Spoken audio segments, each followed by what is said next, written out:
Good morning and welcome to today's subcommittee hearing entitled Beyond the Blue Bin, Forging a Federal Landscape for Recycling Innovation and Economic Growth. Before I begin, I'd like to thank Chairman Guthrie for the opportunity to lead the Environment Subcommittee. I'd also like to thank Chairman Griffith for his excellent leadership of the subcommittee and wish him the best as the new chairman of the Subcommittee on Health. And to my friend and colleague, Ranking Member Mr. Tonko, I look forward to working with you. Thank you. Likewise. As chairman of the Subcommittee on Oversight and Investigations, I focused on the importance of critical minerals to our national security and holding the Environmental Protection Agency accountable. I look forward to continuing that important work in this new role. Waste and recycling are generally considered to be regional issues regulated at the state and local level. However, we will hear testimony today about the national and economic security implications of recycling policy.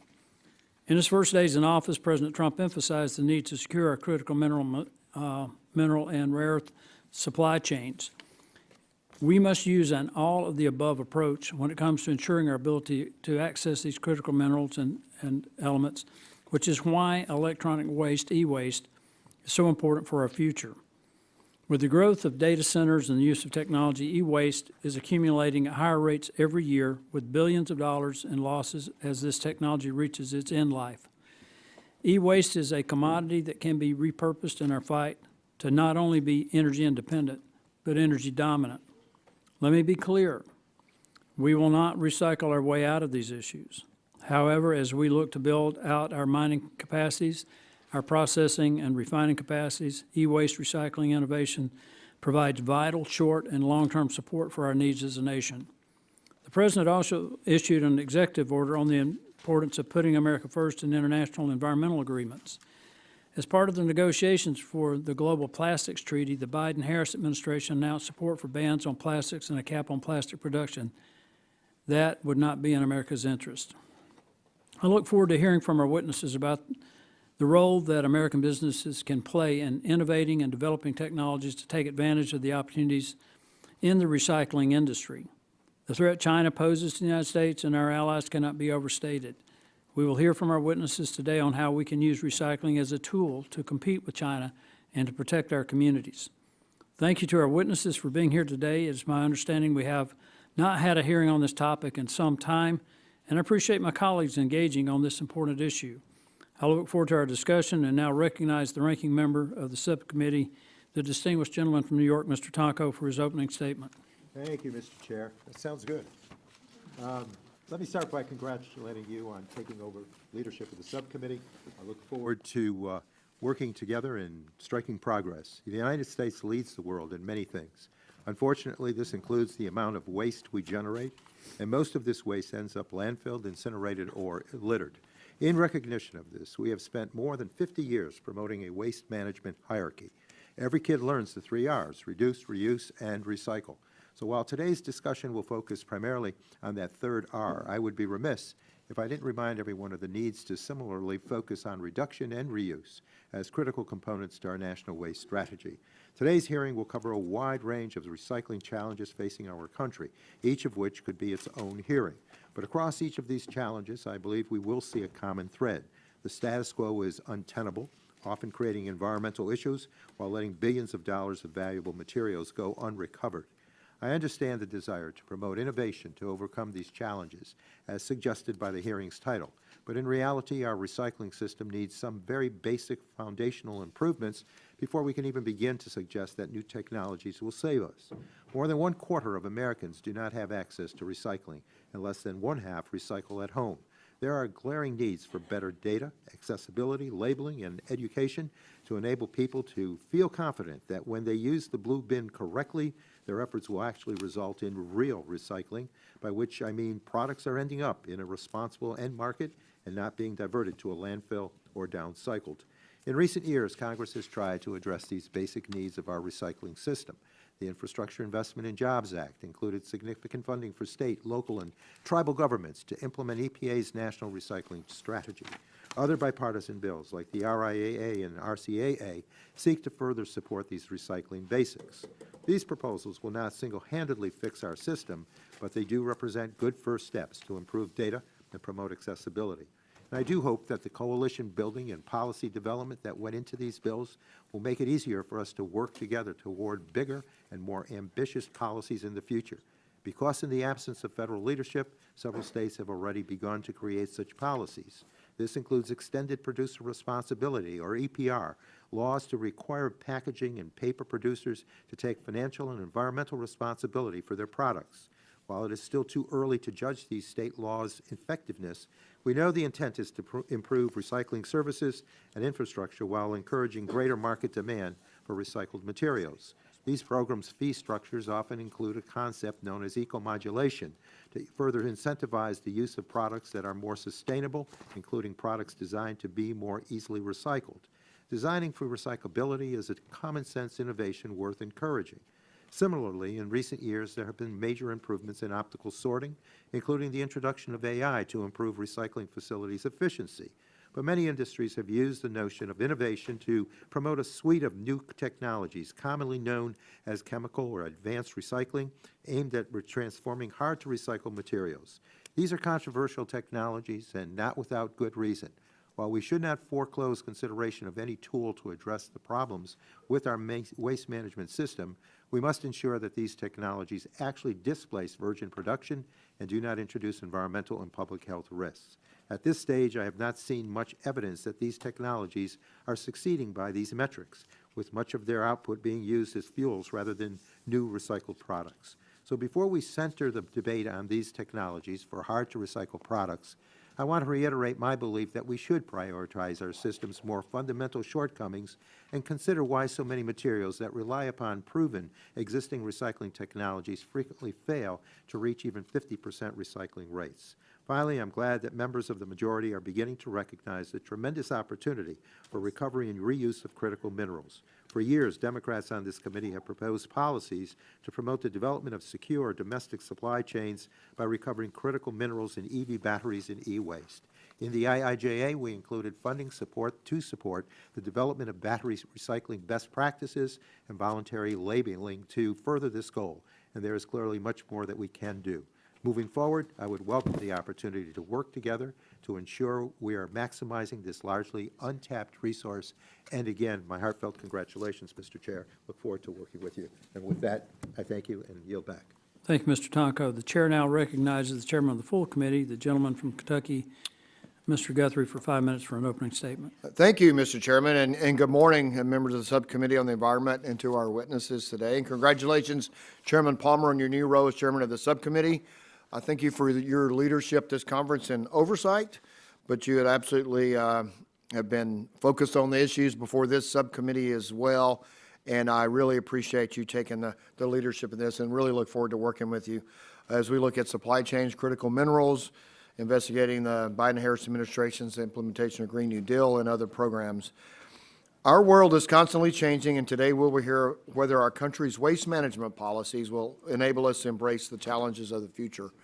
For example, we are seeing incredible growth in data centers needed to support artificial intelligence infrastructure, but will our waste and recycling laws allow us to manage an expected uptick in electronic waste and how we can recover valuable materials such as critical minerals from items that are discarded every day? Additionally, how do we keep the U.S. economy as a global leader in the face of international negotiations that could limit the production and use of plastics and chemicals and place U.S. companies at a disadvantage against Chinese and European competitors? I look forward to hearing from our panel of witnesses today, including Mr. Bedingfield from Louisville, on these important questions. While our country is constantly faced with new challenges, thanks to American entrepreneurship and the spirit of innovation, we are also presented with new opportunities. Improving our recycling infrastructure could enhance our global economic competitiveness and national security. For example, according to the Recycled Materials Association, the recycled materials industry has a nearly $169 billion economic impact on the United States. New technologies involving artificial intelligence and robotics have improved sorting capabilities for recyclable products like paper.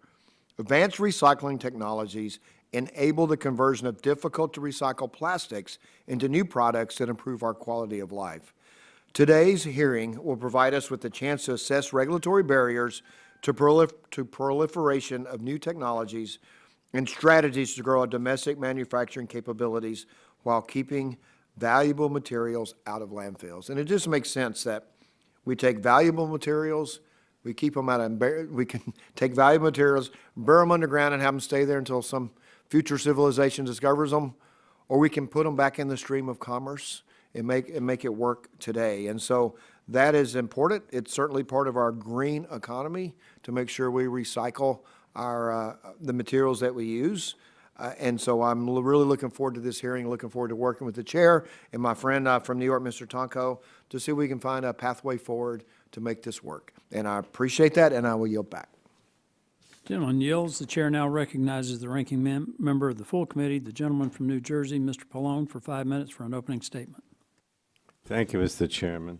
Today, the subcommittee is examining the important topic of recycling. Preventing ocean dumping off the Jersey Shore was what initially inspired me to come to Congress, so I'm pleased to be discussing ways we can reduce pollution and improve recycling in the United States. But today's hearing comes weeks after President Trump signed the Republicans' big ugly bill into law, and this bill doubles down on their unconditional support of polluters, propping up the fossil fuel industry at the expense of clean energy, driving up costs for American families, and worsening the climate crisis. And science tells us that to combat the worst effects of climate change, we need to move away from polluting industries, including reducing our reliance on products derived from fossil fuels. And recycling is an essential tool in our environmental protection toolbox to reduce pollution in communities, boost local economies, combat the climate crisis, and strengthen domestic supply chains. However, with a national recycling and composting rate of just 32%, it's clear we still face major gaps in the recycling system that need to be addressed. That said, the story is not the same for all recyclable materials. For example, paper and cardboard saw a recycling rate of 68% in 2018. That's higher than any other material. Unfortunately, the same cannot be said for plastic waste, where a staggering 76% was sent to the landfill. And I just think we have to do a lot better. These issues are all compounded by the fact that municipal solid waste recycling systems are severely underfunded across the country. Local governments face tight budgets, and with President Trump's outright assault on state funding, budgets will now be even tighter. We need to invest in our recycling system to see the improvements we so desperately need. Democrats recognize that need in passing the bipartisan infrastructure law and the Inflation Reduction Act.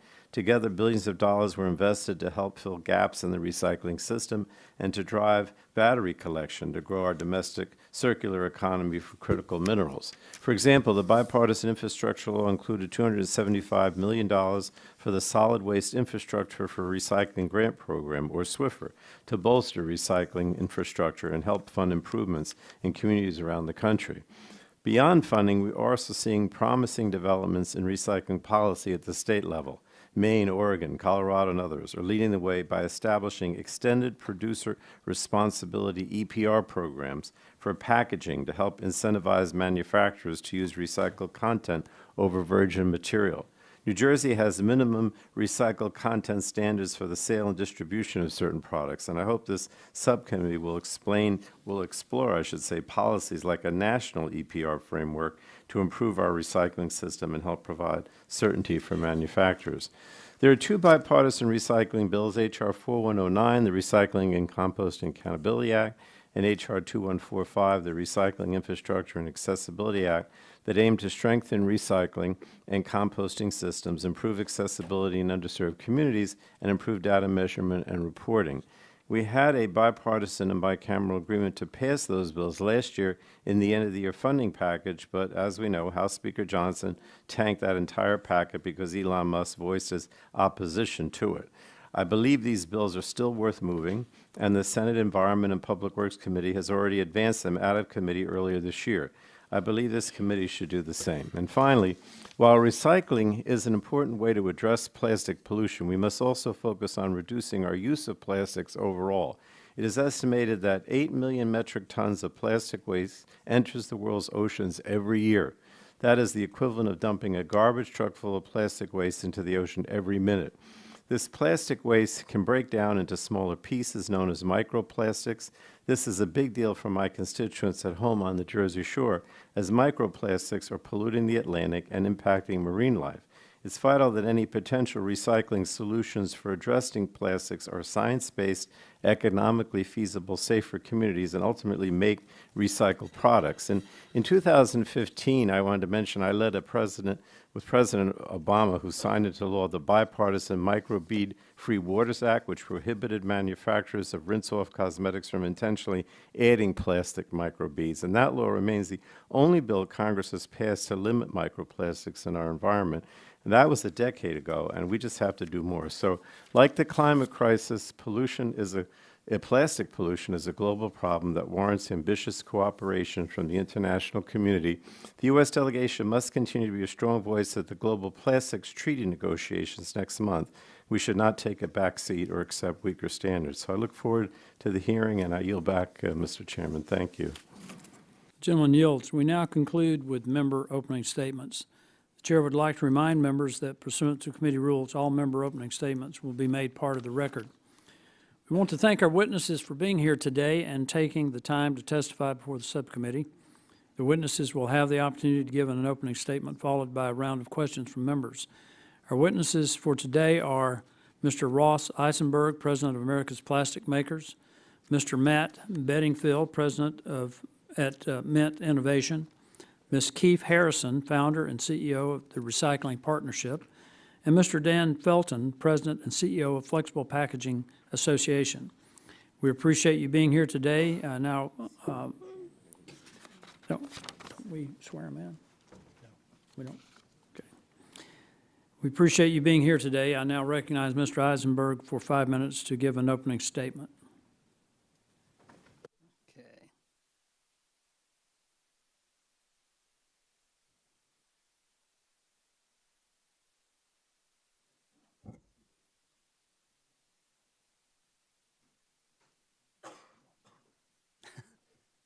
I'll take care of this one for you guys. We good? Thank you. All right. Well, good morning, Chairman Palmer, Ranking Member Tonko, members of the subcommittee. My name is Ross Eisenberg. I am the president of America's Plastic Makers at the American Chemistry Council. ACC represents the companies that produce the plastics that are essential in modern life. I want to start by pointing out something that, frankly, you've already noted. The stakeholders at this table today, who represent very different points on the value chain for plastics and other materials, we're saying a lot of the same things. I believe we really are at a point of policy convergence when it comes to recycling, one that probably didn't exist the last couple times this committee examined the topic. I encourage the committee to seize this opportunity because maybe, just maybe, there's a pathway to making real, substantive, lasting change in the way that we deal with plastic waste, and to do it in a constructive and bipartisan way. We'd certainly support that. The U.S. chemicals and plastics sectors are vital to our economy. Nearly 27% of U.S. manufacturing output is in industries that are highly reliant on plastics. The plastics industry supports almost 5 million jobs across the economy and generates over $391 billion in wages. We maintain a $21.9 billion trade surplus in plastic resin, so we're one of the few industries that actually exports more than we import because it's so competitive here to make plastic. Now, with this large footprint come challenges, and at the top of that list, as you've all identified, is waste. Plastic waste does not belong in the environment. It is very plainly unacceptable. And ACC and our members are committed to ending plastic waste and advancing a circular economy for plastics. We're committed to do that because, frankly, we need plastics. Modern life does rely on them. Plastics help reduce emissions, save energy, whether by extending the shelf life of food, reducing packaging weight, making homes, workplaces, and vehicles more energy efficient. Plastics are indispensable in healthcare and emergency response. IV bags, disaster relief, syringes, gloves, masks. Plastic packaging protects food, water, and medical supplies when cold storage or sanitation is unavailable. So all of these things that make modern life possible. But as we all know, plastic is just not recycled enough. To fix that, we have to modernize the way that we collect, recycle, and reuse plastic and other materials. We have to upgrade a recycling system that was set up in the 1970s for bottles, cans, and paper, and bring it to 21st century standards, including new recycling technologies. So ACC encourages the federal government to take several strong steps. Number one, top of the list, because it's next month, actively engage the UN Global Plastics Agreement negotiations and help arrive at a final agreement this year that all countries will support and join. Number two, please remove regulatory roadblocks to the introduction of some of these innovative new technologies. And number three, please work together and advance common sense legislation to help these shared goals. So starting with the global agreement, in a few weeks, a number of us are going to be in Geneva with 170 countries to try to arrive at final text of an agreement to address plastic pollution. ACC supports a global agreement focused on stopping plastic pollution, and we've encouraged the U.S. to engage and provide the necessary leadership to help land that plane and land a final agreement. We believe America can lead the world through championing policies that incentivize improved waste management infrastructure and that send the right demand signals to spur private investment in collection, sortation, and recycling of plastic. Here at home, we think there are some immediate steps that Congress and the executive branch can do to improve the infrastructure as well. One of them is to regulate advanced recycling properly. Now, advanced recycling, which we've talked about a bit today, a good explanation of it, one of our members says it's like unbaking a cake. Imagine you could take a cake and you could take that cake back down to its elements, the eggs, the flour, the milk, the sugar, the butter, and then you can make it into a cake again. That is advanced recycling. There's a suite of chemical technologies that can do it, but that's essentially the concept that we've got here. Advanced recycling technologies break down post-use plastics down to their chemical building blocks and then use them to make new products, including new plastics. They not only help keep plastic out of landfills and incinerators in our environment, but they help create a more resilient U.S. supply chain and well-paying jobs. Advanced recycling can process contaminated plastics, difficult to recycle plastics that mechanical recyclers can't take, and the plastics and other sort of hard to recycle plastics that you find in the economy. Now, despite this potential, a number of regulatory barriers stand in the way of new advanced recycling. Conflicting regulations across states and at the federal level create uncertainty for investors. Every time EPA over the past few years proposed a rule, withdrew a rule, even talked about a rule, we saw the market chill for new investment in this technology because they didn't really know if they were going to be able to get their permits.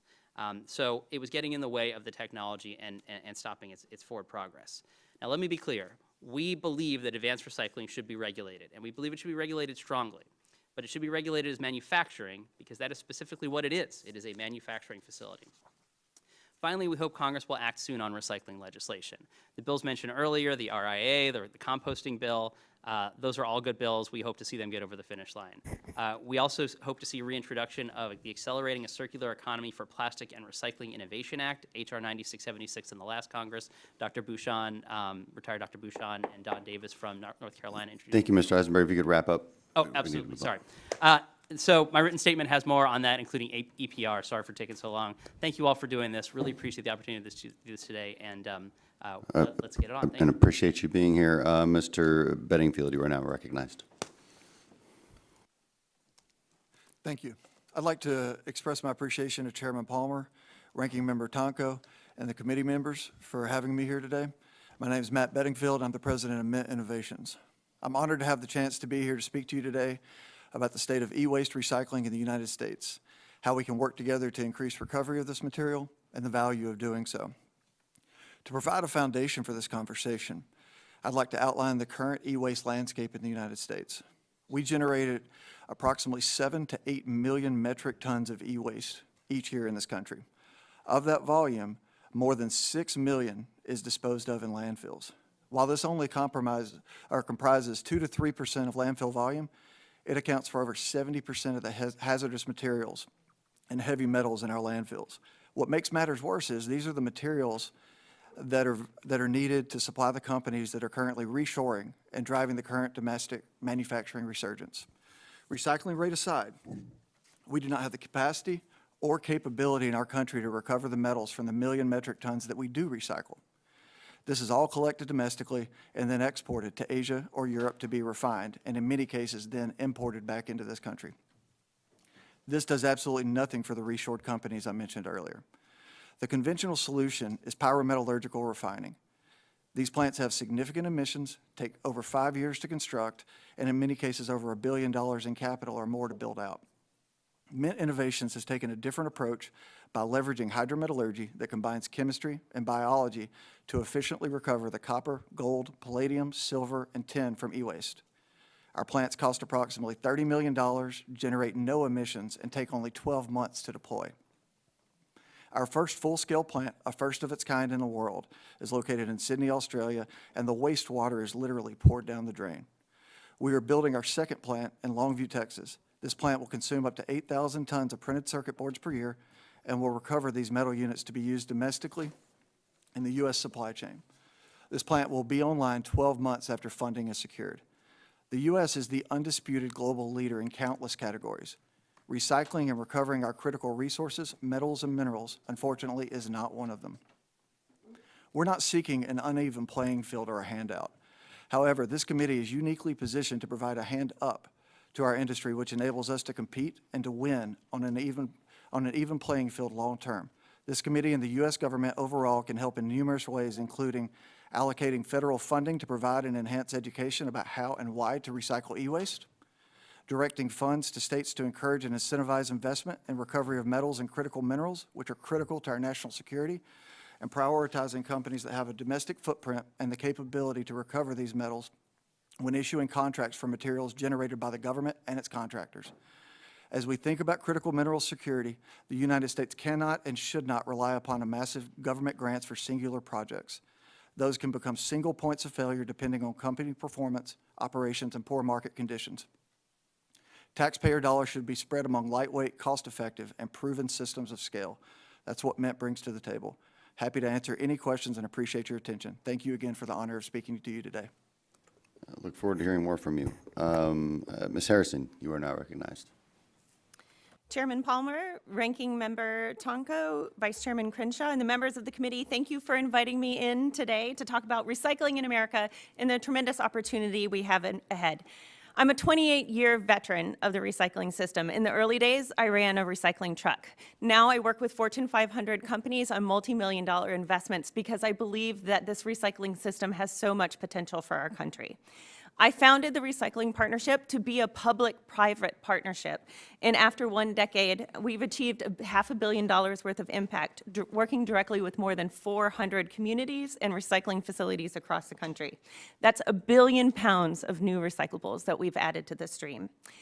In my experience, there has never been a moment like now. Recycling is at an inflection point. We have huge opportunity in front of us, but only if we address the challenges that in a very real and data-driven way. These challenges include that 76% of paper and packaging materials that are currently in homes end up in the landfill, not in the recycling system. Cheap imports, often from Asia, are threatening to upend market dynamics for recycling content, putting American jobs at risk. Many companies are failing to meet their recycling goals that they have set and are responding, not by leaning in, but by stepping back. And it's estimated that only half of the plastic packaging that's produced is actually even designed for recycling, something that's easily fixable. Finally, only 73% of our nation's households have access to recycling. As we've already heard here, recycling matters for our economy. It's simple. Our nation's recyclables become feedstock for American manufacturing. We can put that to work. Fully investing in recycling would deliver huge benefits. 200,000 new jobs, more than $8 billion of materials returned to the economy, $11 billion of savings in taxpayers and local governments who currently foot the bill for this. But to achieve these, we need system change. Like the title of this hearing, American recycling needs to go beyond the blue bin. When we say recycling, it's one word, but it really means many different things. It's how is something designed? It's access. Can the public do it? It's participation. Does the public do it? It's infrastructure and it's end markets, which means does old stuff turn into new stuff? To level up, we must embrace innovation. But as we innovate, we cannot lose a hold of really what is our why. Recycling for the purpose of recycling is not the point. We must ground ourselves in science and data and purpose to ensure that we're achieving a goal of conserving natural resources, building regional economies, and creating sustainable, resilient communities. Today, we're going to talk about chemical recycling, and that refers to a broad, wide variety of technologies. It's one term, but it means very many different things. Such technologies offer they vary greatly in terms of what materials they can accept as inputs, what they can create as outputs, what's the amount of energy used, the impacts on the environment and human health. So before we endorse one thing, we really need to get to the heart of taking a broad category and turning it into definitions of the specific things, asking ourselves questions such as, what is the technology? What is the supply chain? How do we make the economics work? How do we ensure that we understand the environmental and human health impacts? Is it scalable, and do we ensure transparency? So where do we go from here? 3 things are on my mind. We need to ground decisions in clear-eyed, data-driven view of the recycling system. We must take a systems approach, no more silver bullets. And we must support robust policies that drive accountability and level the playing field for responsible engagement from our U.S. companies. The good news is that this committee can take immediate steps to solve the challenges of recycling. First, the committee should mark up and pass the Steward Act. That puts together 2 bills that nearly passed last year and supports our rural communities in this country. And second, I urge you all to support the Circle Act, which will launch and which will be introduced today and establish a recycling infrastructure investment tax credit. It would reward domestic investment that could create jobs in every state, every district in this nation. So thank you for the opportunity to testify today. I look forward to working with each and every one of you to build a better solution for America. Thank you. Mr. Felton, you are now recognized. I can't get the mic on. Is it?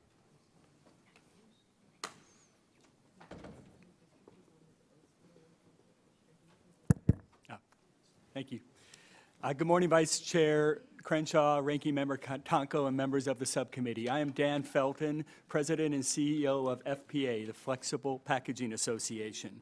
Thank you for the opportunity to testify today on federal support for recycling innovation and economic growth in the U.S. This is a core policy issue for FPA and our members and stakeholders, and we must all work together to craft effective industry public policy approaches. FPA represents flexible packaging manufacturers and suppliers with business in the U.S. Flexible packaging is the fastest growing and second largest segment of the U.S. packaging industry and is produced from paper, film, plastic, aluminum foil, or combinations of those materials. It includes bags, pouches, labels, liners, wraps, roll stock, and other flexible products. Flexible packaging is used for a myriad of consumer goods, including fresh and frozen food products, personal care items, pet foods, and lawn and garden products. Flexible packaging is also used extensively in the medical device industry to ensure that products like dental instruments, intubation tubes, and personal protective equipment maintain sterility and efficacy before use. Flexible packaging is one of the most sustainable packaging types as it reduces water and energy consumption, improves product-to-package ratio, enhances transportation efficiency, minimizes food waste, and reduces greenhouse gas emissions. However, full circularity options for flexible packaging are more limited than other packaging formats and materials that have been in the market longer and thus have more mature infrastructure solutions for recycling. But we believe that will not always be the case for flexible packaging, as recycling has always been iterative, regardless of product format or material. FPA is deeply committed to solving packaging waste issues and increasing the recyclability and recycling of flexible packaging. We are collaborating with manufacturers, brand owners, recyclers, retailers, waste management companies, and other organizations to continue to make strides towards total packaging recovery.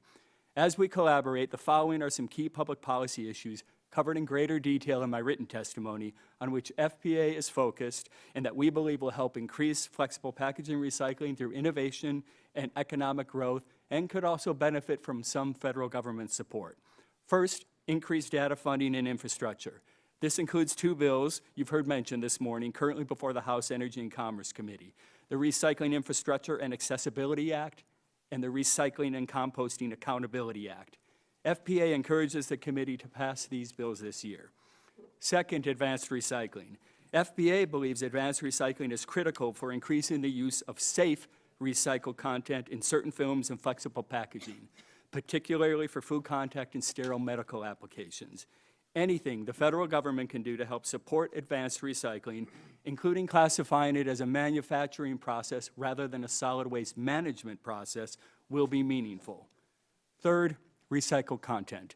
FPA supports achievable and reasonable government requirements that recognize certain unique attributes or the need to limit the use of recycled content in some flexible packaging.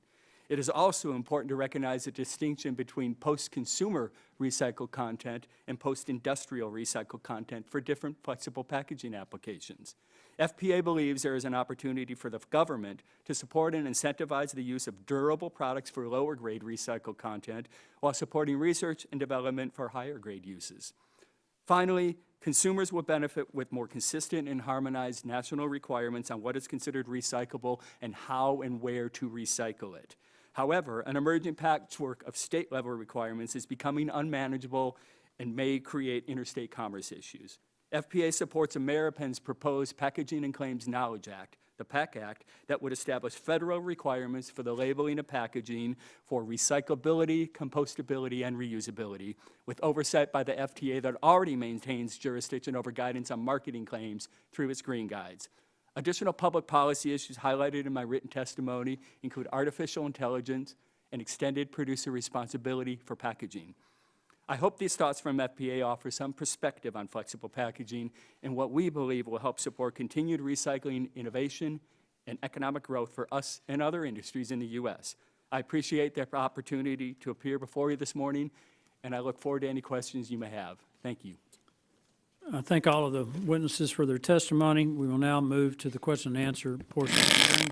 Now recognize the gentleman from Texas, Mr. Crenshaw, for 5 minutes for his questions. Thank you, Mr. Chairman. Thank you to all the witnesses for being here. I think we're all on the same page. We want to strive to build a more innovative economy that incorporates advanced recycling and revitalizes American manufacturing. And I think we need two key elements: clear rules at home and strong leadership abroad. First, we have to provide regulatory clarity and certainty. This is essential for innovation, for investment, and for scaling domestic recycling infrastructure. You can't build the future on a regulatory framework that is often shaped by climate alarmism instead of common sense. Second, I do want to address our global role in this. The United States must lead at the negotiating table for the Global Plastics Treaty. This is coming up soon. That means rejecting production caps and overzealous environmental mandates that have clearly hampered a European industry. We shouldn't be following along with their mistakes, and those mistakes have come at the expense of human prosperity without an obvious benefit to the environment. Our goal should be encouraging innovation and reasonable environmental stewardship without handing the entire global supply chain to China and our adversaries.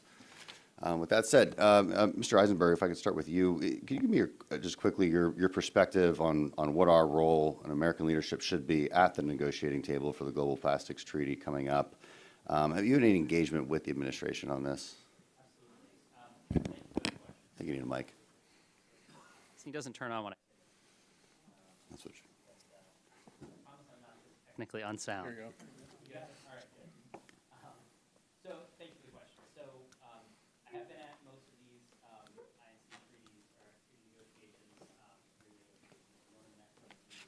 We have been working with the administration, encouraging them to come to the table and really provide leadership here to try to legislate. We think they got pretty close at the end of last year. There are still a few provisions that are frankly haven't been completed. Our recommendation is for the U.S. to engage now, which is on the areas of consensus. Let's lock that down and let's get an agreement together. On the areas like production capacity, chemicals, limitations, things that don't belong in here, let countries figure that out at their own discretion. If they want to do it for themselves, great. There's some things together. It's very important that we do these.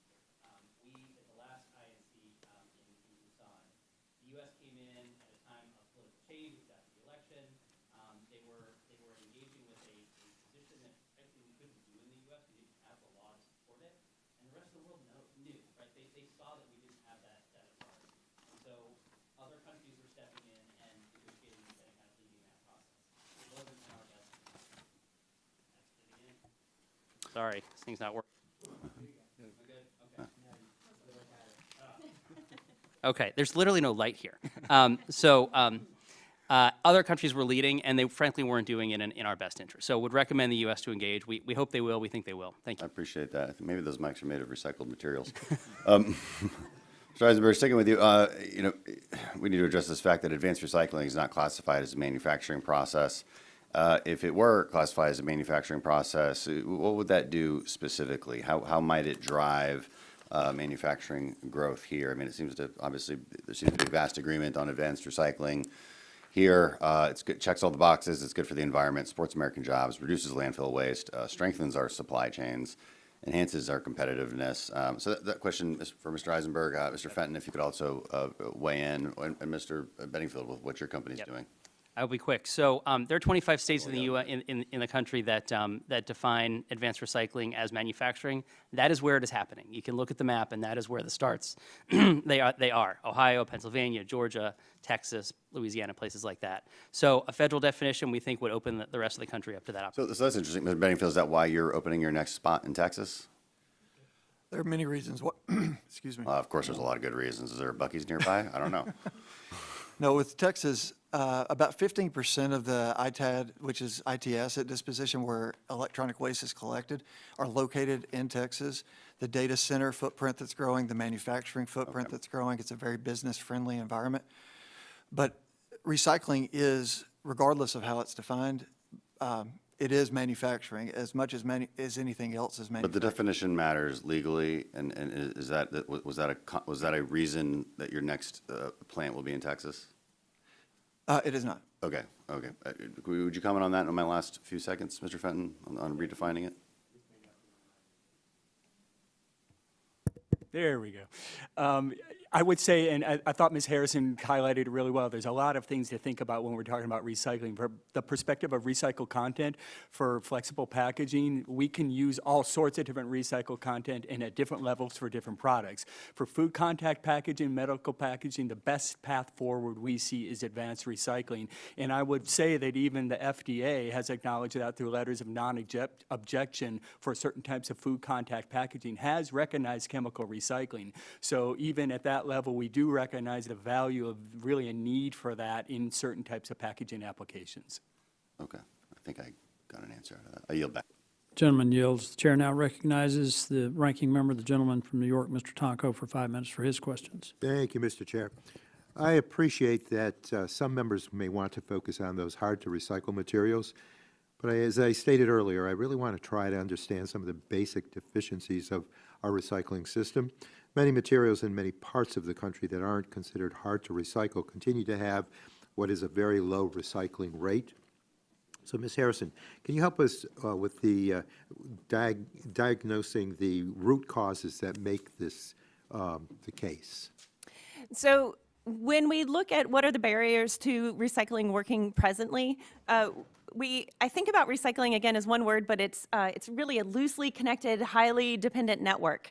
So some of the challenges that we face, we can put into 5 categories of what would make a healthy one. So if we know where we are and we want to get to a good system, what would make a better system? First, we would focus on design. Are things properly designed and prioritized for recycling? Second, we would work on capture, which means can the public do it? And right now, majority of Americans still can't recycle at home. The third thing we'd focus on is participation, which means does the public believe and do the activity of putting that material into the bin? The fourth thing we'd focus on is the recovery infrastructure. Do we have the material recovery facilities to take those recyclables back and send them off to market? And the final thing we'd focus on is end markets. Does old stuff turn to new stuff? And are we prioritizing a domestic, an American, North American supply chain for our American manufacturers? Thank you. So it seems like there is this low-hanging fruit that with some investments in services and infrastructure, we can dramatically improve our national recycling rates. Again, Ms. Harrison, what are your recommendations for how we can best improve the recycling of easily recycled materials? So why hasn't it worked to date? It has been chronically underfunded. Recycling is on the backs of local governments to, as materials are made and put into the world, then they come to the community to manage with what happens next. And that's a cost burden for Americans. What I believe would be a better path would be the future of extended producer responsibility. EPR laws that you're very familiar with, Mr. Tonko, are completely change the dynamics of recycling in that they prioritize that design for recycling piece, and then they engage the producers, the companies that are making the stuff, in funding the system to make sure that recycling actually functions at a high level the way that it hasn't been. Thank you. And if recycling depends on robust end markets to incentivize demand for recycled materials, how can policymakers help support the development and strengthening of those given markets? Good. The first one is to pass EPR, and then second is to layer on the conversation about end market use. So what does this really mean? Today we're talking about domestic innovation, American industry. We can use an example of PET, so soda bottles, common food packaging. We see a high number of companies that are committed to using recycled content, but we have not invested in the U.S. system to really level up the recycling rate. It still hovers at 25–30% for those materials, highly recyclable materials. So where are companies supposed to get the material if we're not investing in the supply chain? Well, the answer is we've recently seen up to 300% increase of import of cheap Asian recycled content, and it's flooding the market, putting pressure on our own companies. So that would be an example of how we could see this group lean in. The other ones would be the Circle Act that I mentioned, and that is dropping today. Thank you. And obviously, some of these solutions could be implemented at the state or local levels. What are the most impactful steps that the feds can take to help stop sending easily recyclable material to landfills and incinerators? Some steps would be engaging in the global treaty, as we've been discussing, passing EPR, the Circle Act, the Steward Act. These are all things that are ripe and ready to go. They're tested, they're data-driven, and they represent what the public is hungry for, is a cleaner, serious solution that doesn't put it on their burden to figure out how to make something recyclable. The system works for the public. Well, according to data from the EPA, recycling rates have largely plateaued in the last 20 years. It's my understanding that part of this plateau is because gains in recycling collection and processing have been offset by increases in the amount of waste generated. Do you think that recycling ever creates incentives that lead to more waste being produced, or takes the focus away from waste reduction? I like that you opened with the 3 R's. We need to talk about reducing, making sure we're serious about what is being produced, reusing wherever we can. Recycling is a critical component, but we can't recycle our way out of that. We've heard this. It's a critical component, but it shouldn't be the solution or the trade-off for making whatever you want. Well, I thank you so much, and with that, I yield back, Mr. Chair. The gentleman yields. The chair now recognizes the chairman of the full committee, the gentleman from Kentucky, Mr. Guthrie, for 5 minutes for his questions. Thank you, Mr. Chair. And Mr. Bedingfield, I know you had to change your travel plans to be here with us today, and we really appreciate you doing that. So Mint, the company you're with, was founded in New Zealand, but is in the process of building an electronic recycling company in Texas and to extract valuable commodities, and you're looking for other expansion locations. Can you discuss what led Mint to expand in the U.S. and what growth in data centers in the U.S. will mean for waste recyclers like Mint? Sure. So Texas is the first of what we hope will be many recycling locations in the United States. The market in the United States is quite large, even the market that's recycled right now, but we're dedicated to trying to help increase that recycle rate as well, which will only make the opportunity even larger. The data center presence in the U.S. presents multiple opportunities and reasons why this is of extreme importance. So there's the metal that's in the data centers that we need to, my favorite thing to say is we need to plug the hole in the bucket. So this is not going to let us recycle our way out of it, but we can only import these metals once by recycling them and then using them in our industry here too. But with the data centers, we also need to protect the IP that's in this and the data. So by shredding it, melting it down, and recycling it, reusing it, we solve the cybersecurity risk, we solve the IP risk, and we also return these metals to the domestic supply chain. Okay, thank you. Thank you for that. And Mr. Eisenberg, negotiations for global plastic treaty started with the focus on reducing plastic pollution and supporting recycling. But during the Biden-Harris administration, negotiations switched to trying to ban plastics and restrict chemicals. Can you explain why a plastic treaty should not be used as a backdoor way to regulate chemicals, and how a secure domestic supply chain of chemicals is needed to support the semiconductor, transportation, and other industries? Absolutely, thank you. So this process has been a lot like an NDAA, right? You know it's going to pass, or you think it's got a pretty good chance to pass, so it becomes a bit of a Christmas tree for everybody's ornaments they want to hang on it. And that's exactly what happened. The original assignment was address plastic pollution, including in the marine environment. The scope started to expand as we went over time to production, chemicals, things of that nature. Chemicals are addressed by a number of other treaties, right? Including one that was passed during this process. And so we believe that it is more appropriately handled there, and certainly not within the context of a plastic agreement, particularly because chemicals go in a lot more than just plastic. So if you want to address chemicals in a standalone thing. Certainly on the production side, this is really a competitiveness issue for us. We are the second largest producer. China is the largest, but it's by quite a bit. And so if you start putting constraints on production, it really does threaten our competitiveness. We think, let's start with focusing on pollution, the actual goal here, and handle that right now. That will make tremendous strides, including waste management for folks around the world, and actually start to create an environment where, with real market signals, to actually try to fix infrastructure around the world. Thank you. Appreciate that. Mr. Felton, in your testimony, you mentioned the artificial intelligence and robotics are important tools used by facilities to identify and process different kinds of materials for recycling. Can you discuss how these tools are being used to increase the amount and kinds of materials that are recycled and diverted from landfills? And are these tools available for only recycling in big cities, or can they be used in smaller communities? Yeah, thank you. There we go. Thank you, Chairman, for the question.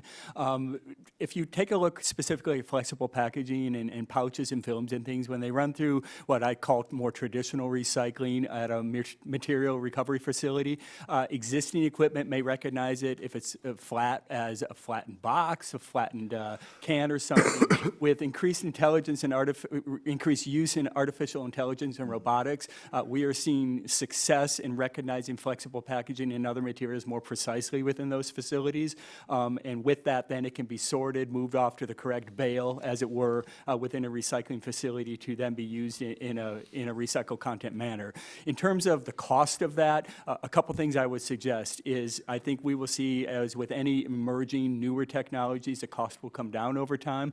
I would also suggest that I think we will see the opportunity to leverage extended producer responsibility in those states that have programs in place for producers, brand owners, and others within the packaging value chain to be, I won't say forced, but to be recommended to provide funding to that type of technology. Okay, thanks. And so, Ms. Harrison, you focus a lot on household, but I know you have big companies in your group as well. Can you discuss the work your organization does on the front end to help member companies make packaging and products easier to recycle? Yes, sir. So my nonprofit is funded almost entirely from corporate entities. So when they make a pledge to recycle, we say, great, we want to help you get there. So the work we do is really comes down to those 5 principles of a healthy recycling system, helping them understand that if they want the public to do their part, then the companies have to do their part both on design, but then investing in that infrastructure to get it back. The problem has been that I'm so proud of the $500 million worth of impact we've made, but we're trying to solve a $17 billion annual problem. So there's a gap between what we've done, and the companies are asking for policymakers to step in and level the playing field with the EPR policies we're talking about because they want to do more. Okay, thank you. My time's expired. I'll yield back. Thank you for your answer. Appreciate it.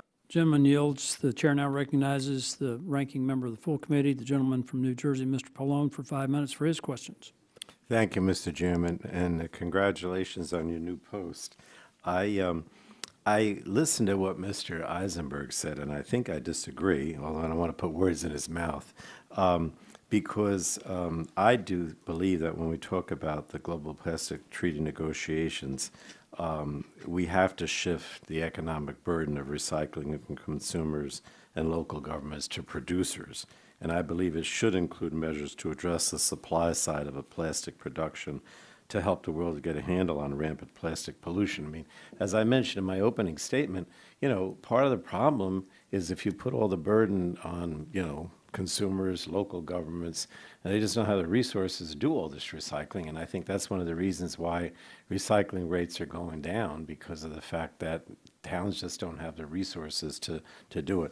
But I don't know that you said that you didn't want any action on producers, so I didn't want to put words in your mouth.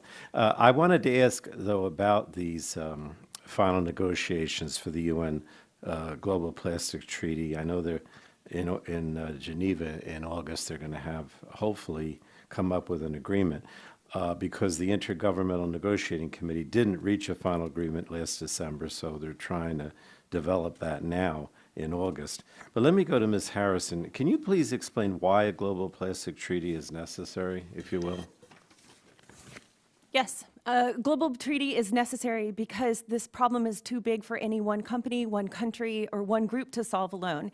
And this treaty is also important is because material flows around the globe, whether that's through a supply chain or through ocean currents. We need a global binding treaty to be able to level the playing field so that we have consistent solutions. What does that mean for the United States? It's a tremendous opportunity for us to take this global commitment and bring it home to advance a national EPR approach, to prioritize the material resource conservation, and to drive our economy. Well, thank you. The problem I see, though, is that unfortunately President Trump has a track record of pulling the U.S. out of other international environmental and climate agreements, obviously the Paris Agreement being the most notable.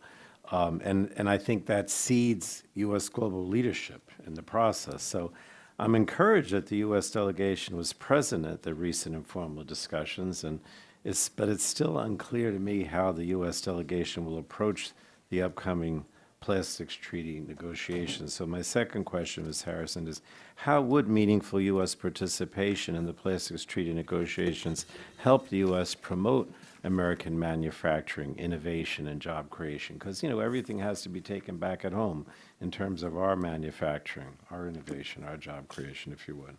So I've been at every one of these meetings thus far, and it's been fascinating to watch the pieces come together. How this serves the United States is that we're home to some of the biggest companies in the world, and we lead in many areas of innovation. But as my colleague, Mr. Bedingfield, said, we are behind in recycling. So if we are not setting at the table and setting the course for what good looks like in this global treaty, it will not serve our domestic manufacturing, it will not serve our industry, it will not serve our supply chain. So whether we go all in or not, my organization is not missing a beat in making sure that we take this opportunity with the global companies who are at the table there as well, to ensure that we are driving American policy like the ones that we've been talking about today. I appreciate that. I just think that engaging in these negotiations can really be a win for domestic manufacturing, boost the recycling sector, improve our resiliency. I meet a lot of times with the recyclers and the waste management people.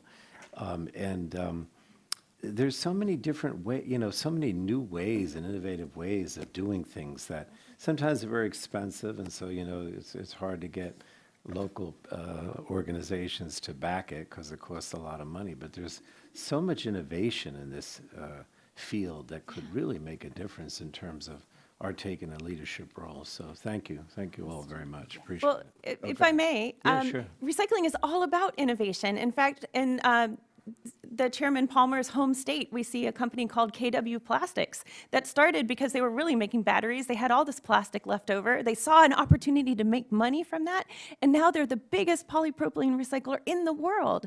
That is the innovation we want. But without policy, it will stay a reaction, not a leading function. That's what we stand to gain. Oh, thank you. Thank you, Mr. Chairman. The gentleman yields. The chair now recognizes the gentleman from Ohio, Mr. Latta, for 5 minutes for his questions. Well, thank you very much, Mr. Chairman, and also congratulations on your gavel here in the subcommittee. And so many questions, so little time. If I could start with you, Mr. Bedingfield, in your written testimony, you talk about the extended development timelines that are out there, and you mentioned about how long it takes for smelters to get into production. It's almost a decade. From the initial design through permitting, construction, and commissioning. And I guess my question would come down on permitting. How long does that permitting take to get a smelter into production and get it online? For smelting, it can take a very long time. I recently participated in building a secondary copper smelter in Kentucky. And through partnership with both the state and locals, we were able to do that in a fairly expedited manner, but it is complicated. It can take years in many instances. Luckily, the technology has caught up to where it can pass for those permits ultimately. But it does face a lot of scrutiny. That's why we're using the hydrometallurgy process, where we actually produce no air emissions. The wastewater that comes out has salt content in it, but it's less salinity than the ocean water. It actually goes down the drain. So for us, the permitting process is quite quick. Well, thank you. Mr. Eisenberg, good, you're reading through your testimony. One of the questions I have is this. I have about 86,000 manufacturing jobs in my district, and we do a lot of recycling in northern Ohio. And one of the things that, when we're looking at trying to get more people to put the things back into recycling, is this question is, how far can you ship a product to have it recycled to make it profitable?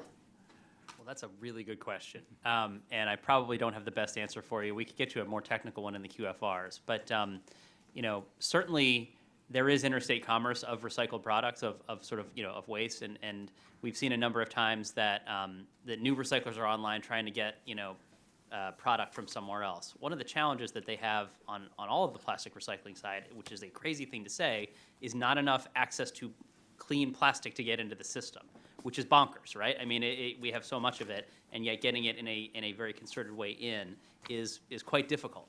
And so that is where we come back to, and I think all the witnesses kind of agree on this. If we fix sortation, if we fix collection, if we fix some of those basic services, then we have the supply, and we'll probably have a lot more folks investing in recycling. Well, because, that's the problem you have is that, in smaller communities, and I know my home city in Ohio, Bowling Green, pardon me, was one of the first cities back in the 1980s that went into recycling very heavily. But it was also making sure they had a market to be able to get that product to.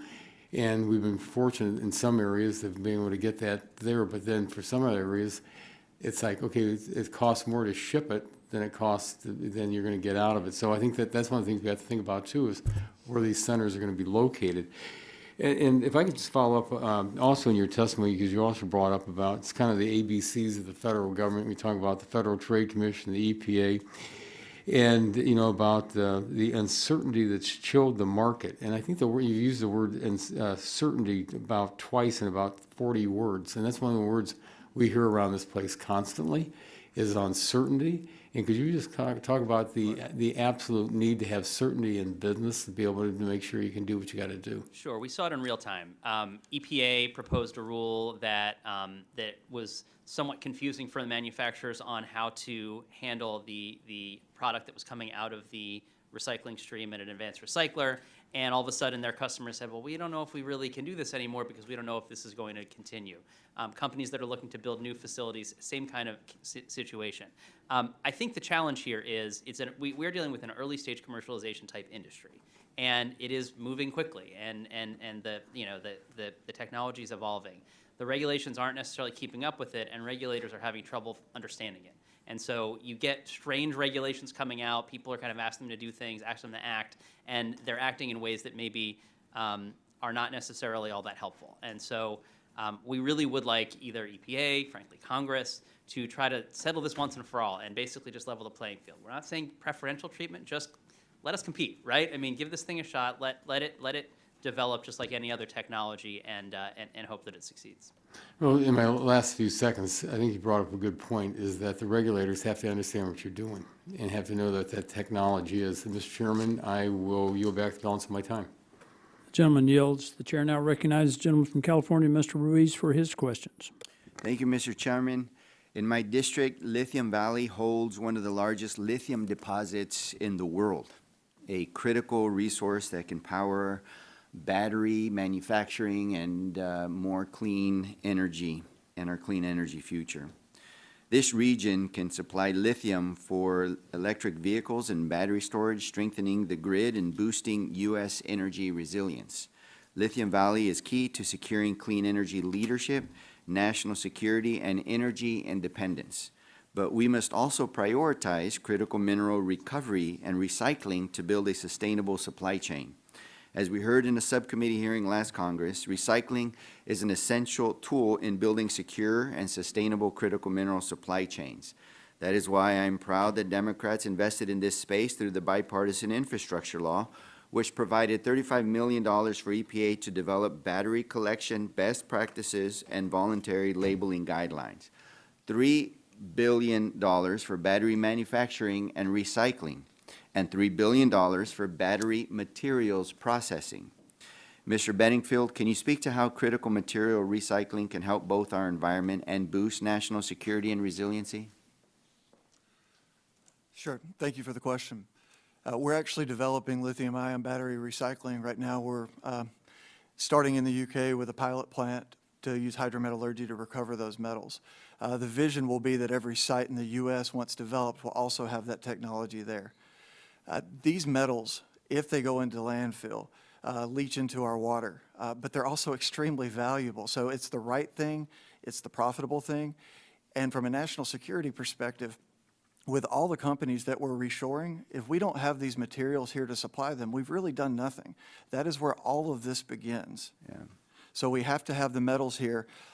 You're right, we cannot recycle our way out of it. The mines are going to take time to build. We must build them, and we must also recycle them so we don't continue Well, we'd to love export to them. follow up and talk to you about our efforts in the region to build a full supply chain and recycling of batteries in my district. Unfortunately, while clean energy drives critical mineral recycling, President Trump congressional Republicans are attacking the industry through their big, ugly bill. It is a reckless, short-sighted move that undermines our climate goals, our economy, and our national security. I also want to raise serious concerns about chemical recycling, a practice often marketed as a silver bullet for the plastic crisis that we have. In my district, waste facilities using this technology have led to harmful health outcomes for residents and have failed to deliver the promised recycling revolution. Many of these facilities either close soon after opening or do not actually recycle plastics in a meaningful way. Ms. Harrison, I want to be clear on whether these facilities are truly part of the recycling system. If a facility burns plastic using chemical or heated methods and turns that plastic into fuel, do you consider that process to be recycling? No, fuel alone is not recycling. Thank you. I agree. And we must be honest and precise. To be considered true recycling, a facility must turn plastic back into plastic, just like we do with paper. Converting plastic into fuel through chemical or thermal processes is not recycling, it's incineration. We have seen the harm from these misleading practices before in East Los Angeles, Mecca, and the San Joaquin Valley, where hazardous waste sites are often placed in low-income communities of color. In 2010, Mecca, a small farm worker community in the eastern Coachella Valley, near where I grew up, was exposed to toxic fumes from an unregulated waste facility that was leased on tribal land. For months, residents suffered headaches, nausea, nosebleeds, and respiratory issues, especially young children. A local school had to be evacuated. Community members spoke out. One mother, Lydia Vargas, said, "I'm afraid to let my children play outside some days. My kids had to stay indoors all the time." A teacher, Richard Reyes, shared he felt very lightheaded, having a hard time concentrating and thinking. "I got real shaky. I was very nauseous." Despite hundreds of complaints, action only came after public outrage. This was more than regulatory failure. It was a failure to protect a vulnerable community. And as we move forward with clean energy and battery manufacturing, we must center the needs of our communities, our vulnerable communities, frontline communities, science, and public health, not false solutions that put profit over people. Thank you, and I yield back.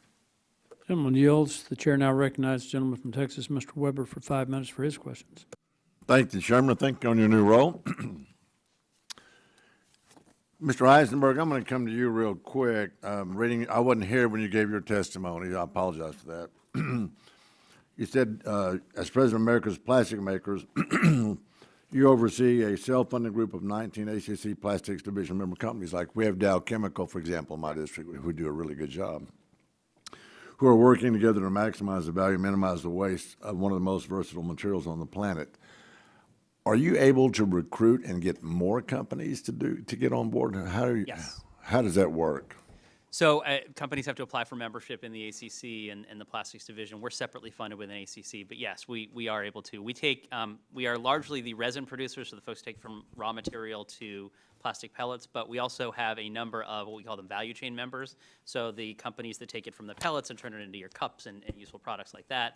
And then recyclers as well. So traditional mechanical recyclers and advanced recyclers. All right, well, thank you. I was interested in that. Interesting. I am thankful that this subcommittee is discussing the state of recycling in the U.S. One of my top priorities in this space is working with the industry to introduce the Packaging and Claims Knowledge PACT Act of 2025. This legislation, as most of you all are going to know, would create the framework to establish a consistent national standard for recyclability labeling, avoiding a patchwork of state regulations. Let me be clear, this is not about creating a burdensome red tape, so I don't want all the naysayers to start that going down that path. It's actually about cutting through the red tape to create a uniform pro-growth regulatory framework that helps innovators innovate. It helps consumers make informed choices, helps industry lead the way. Also, did I mention that the accreditation is voluntary? Well, I want to get that out there. So this legislation would not create any mandate.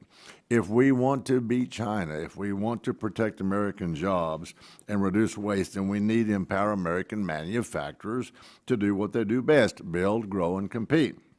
It's not written to score political points. It's written to deliver real results, and it aligns the federal government's role with industry-driven resolutions. Mr. Bedingfield, I'm coming to you. You're building a plant in Texas, in Longview, Texas, northeast part of Texas, okay? You did mention that there's possibilities for more plants in Texas. Okay, we want you to get those hurried up and done in Texas. What's the status on that plant? Thank you for the question. And yes, if I'm able to do my job even halfway, there will be many more of these plants constructed. The status of the plant right now is we've secured the site, we're taking possession of it, and we've ordered long lead time equipment. We're currently out in the market raising capital to ensure that we can build that one and the next 1 to 2 after that. So we're right in the middle of that process right now. Okay. We should have the first operation hopefully up and going by Q1 of 2026, with the plant operational by the end of 2026, early 27. Okay, well, for number 2, we are taking applications in Galveston County, just so you know, okay? We're engaging with a lot of different states, and we'd love. All right, love hearing that. Mr. Felton, can you speak to the importance of having a unified national framework for recyclability claims as proposed in the PACT Act, rather than relying on a state-by-state approach? Tell us why that's important. Thank you, Representative Weber, for that question, and very much appreciate your leadership on this issue. We are absolutely supportive of a federal standard, and I think you've heard discussion of recycling is very different around the country. You've heard discussion about consumer confusion of what they can recycle, where they can recycle. We believe a voluntary standard at the federal level through law with jurisdiction by the appropriate agency will help significantly with helping consumers understand how to recycle and where to recycle things. And that will give us an opportunity as an industry to be able to feel support, as it were, for these products that are being recycled, our packaging that's being recycled, and as well the recycled content, right, that we can get from that. So we believe the federal standard on labeling will drive that desire to push for more recycled materials. I appreciate that. Thank you. Mr. Eisenberg, as you know, my district along the Texas Gulf Coast is the home of many plastic manufacturers. I mentioned our great Dow Chemical. That's one of our biggest. These manufacturers are also at the forefront of developing new recycling techniques and infrastructure. Can you speak to how we strike the right balance between emerging recycling methods, such as chemical recycling, while still encouraging investment in this space? Yes, absolutely. So, and that is an important point. To actually get to the goals that we've set for the country and to keep essentially waste out of landfills and the environment, all these things, you need all of these technologies, right? We need to dramatically scale up mechanical recycling. We need to dramatically invest in and scale up advanced recycling. So it's all necessary. And we need, frankly, a good policy and a sound policy and rules of the road so that companies can feel comfortable investing in this. If they can, I think they will. Yeah. Thank you for that, Mr. I appreciate you all being here and your input. Mr. Chair, I yield back. Gentleman yields. Chair now recognizes the gentlelady from Ohio, Ms. Schakowsky, for 5 minutes for her questions.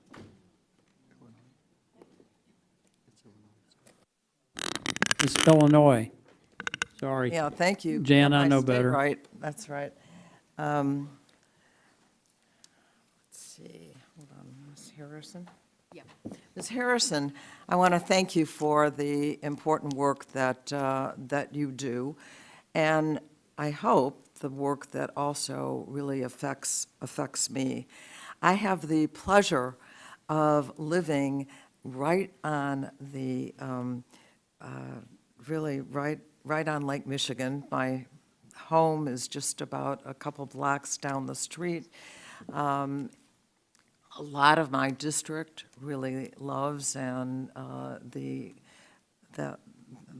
wonderful lake. I have a home in Michigan City, Indiana, which is right on the lake. But I'm very concerned that about 22 million, million pounds of plastic are in the lake every year. That's a lot of plastic.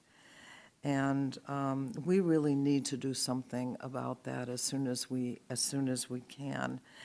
And so I wanted to ask you, what are the things that we can do quickly to make sure that the lake is safe for all people? I mean, we are swimming, we are doing everything within the lake, and yet we have this problem that is there so much. So if you could just tell me what we need to do.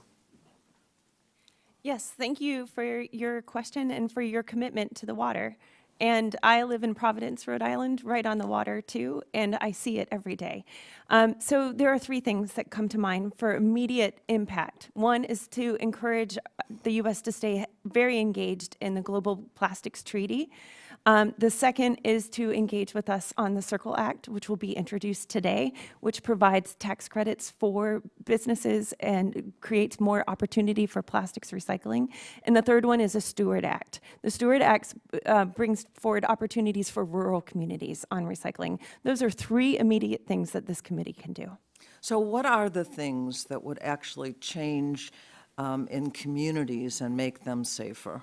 Sure. So when we talk about a healthy recycling system, we break it into 5 parts. We talk about how companies are engaged in what they produce and streamlining what they produce into things that can actually be recycled by your public. The second one is bringing better funding for your communities so that they're not paying for their recycling system, that we're using EPR to drive a new funding system for it. The third thing is making sure that the public trusts and understands and puts that material in the right bin. Never litters, never throws away or incinerates something that has so much value, the recycling of it. And then the final piece is really making sure that old stuff turns to new stuff, investing in our infrastructure here in this country. So the Environmental Protection Agency, does it play a role here in what we're seeing in the lakes? Yes, the EPA has set targets for recycling, which has really developed momentum. It has an opportunity to really bring people together from the public and the private sector. This is not an us versus them situation. This is a bipartisan opportunity to really drive forward solutions. So the EPA's goals help align for a common approach. And then the other critical thing that EPA has provided are Swiffer grants, which are dollars that go directly to communities to help improve their infrastructure, to connect with their businesses, and to prevent the pollution that you're talking about.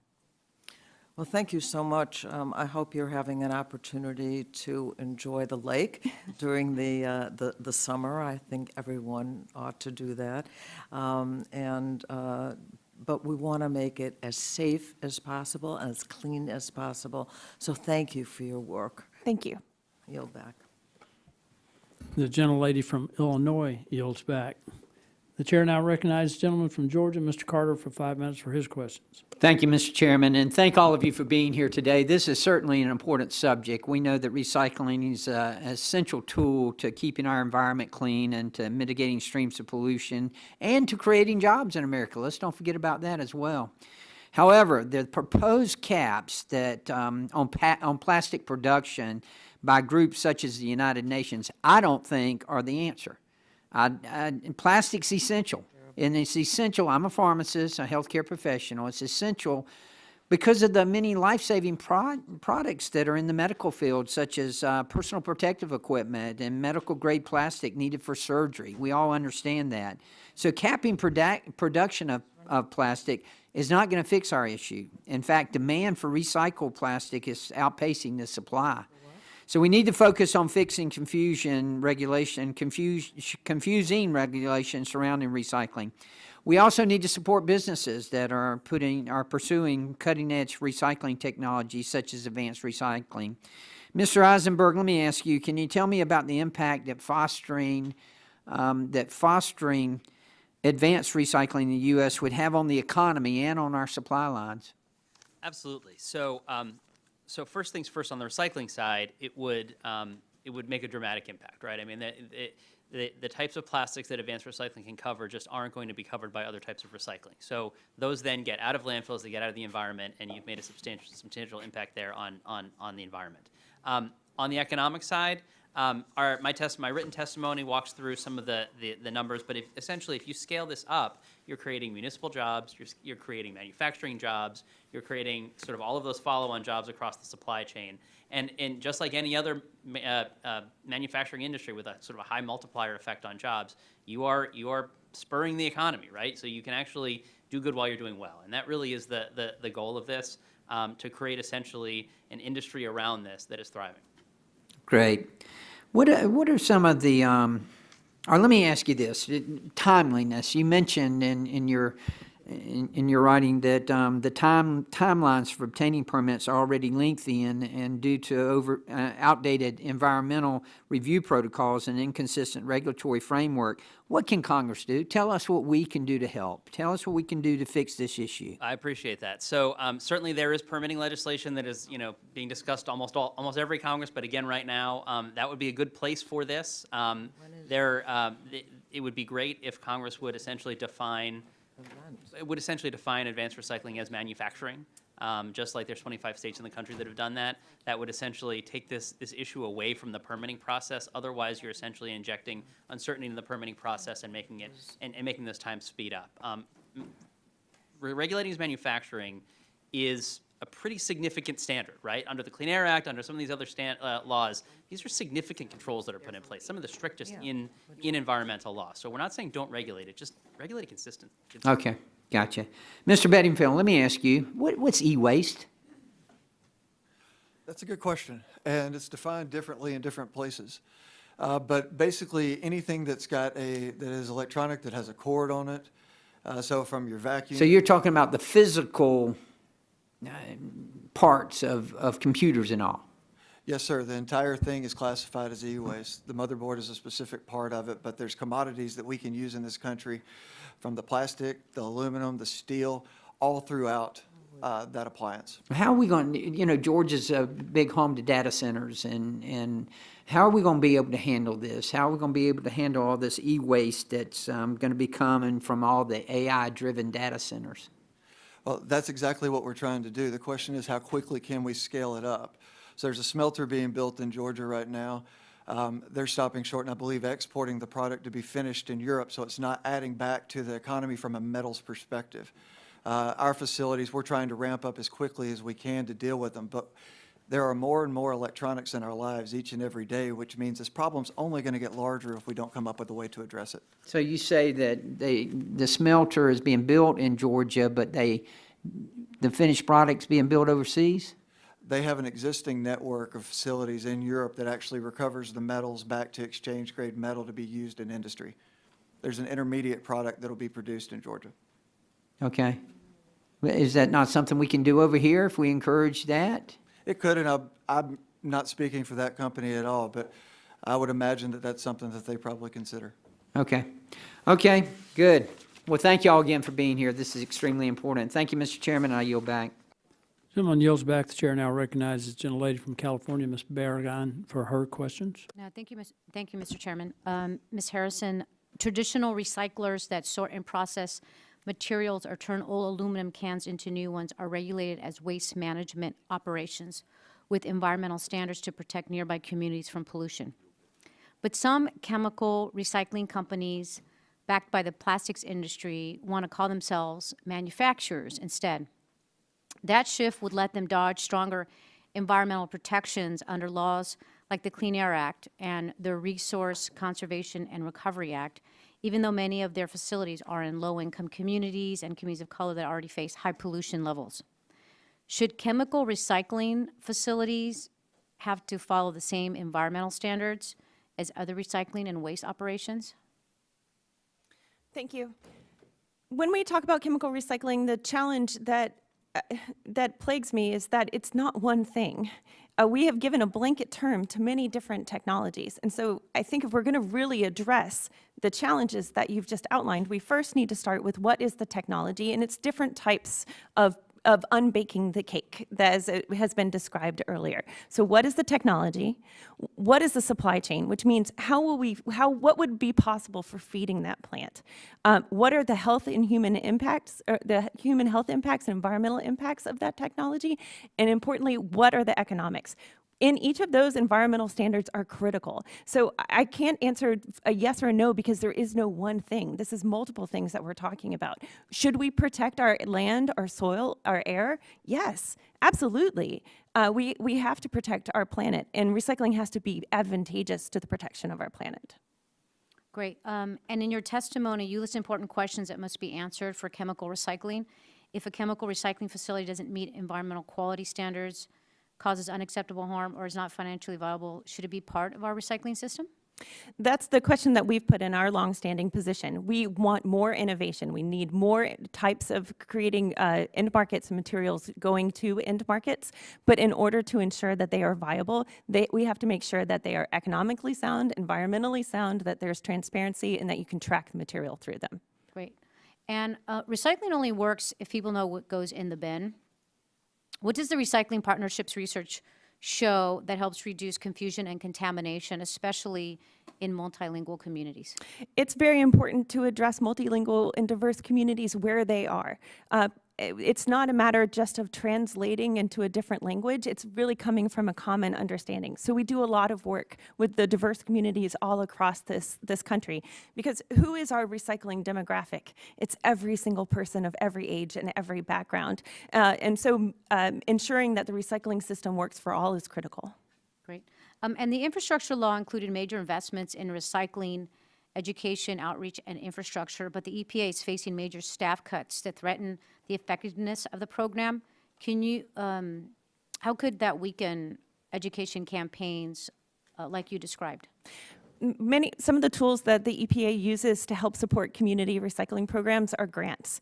And if you administer a grant funding for a community, you need the staff behind it to make sure that the money is managed well. And you can't just throw money at a problem. You have to apply best management practices. If there's not the humans to do the work, the money won't matter, the effort, the goal won't matter.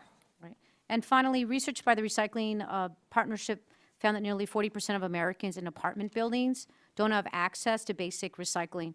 What's blocking better access, and what programs can Congress support to help communities fix it? Residential recycling in this country has traditionally focused on single-family households, leaving multifamily households behind. Why?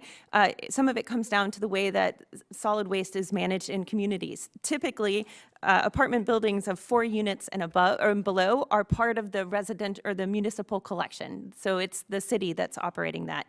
Anything that's above 4 units becomes into a commercial program. So it's out of the jurisdiction of the community, and it's just become this stranded opportunity. So we've leaned into how we do that, because this affects every single community and a significant part of the population, but it will take a different solution. So how do we get to them? We need better policy such as EPR. We need things like the Stewart Act that pull together resources for rural communities, and we need to make the value of the supply chain work better so it's advantageous to the communities. Policy, we will not get there without policy. There's also opportunity for local mandates to ensure that recycling is required in multifamily. Great. Thank you so much. Thank you very much. Gentlelady yields. The chair now recognizes the gentlelady from Iowa, Ms. Miller Meeks, for 5 minutes for her questions. Thank you, Chairman Palmer and Ranking Member Tonko, for holding this important hearing on recycling. As a representative from Iowa, I know firsthand the challenges that rural communities face in accessing recycling services.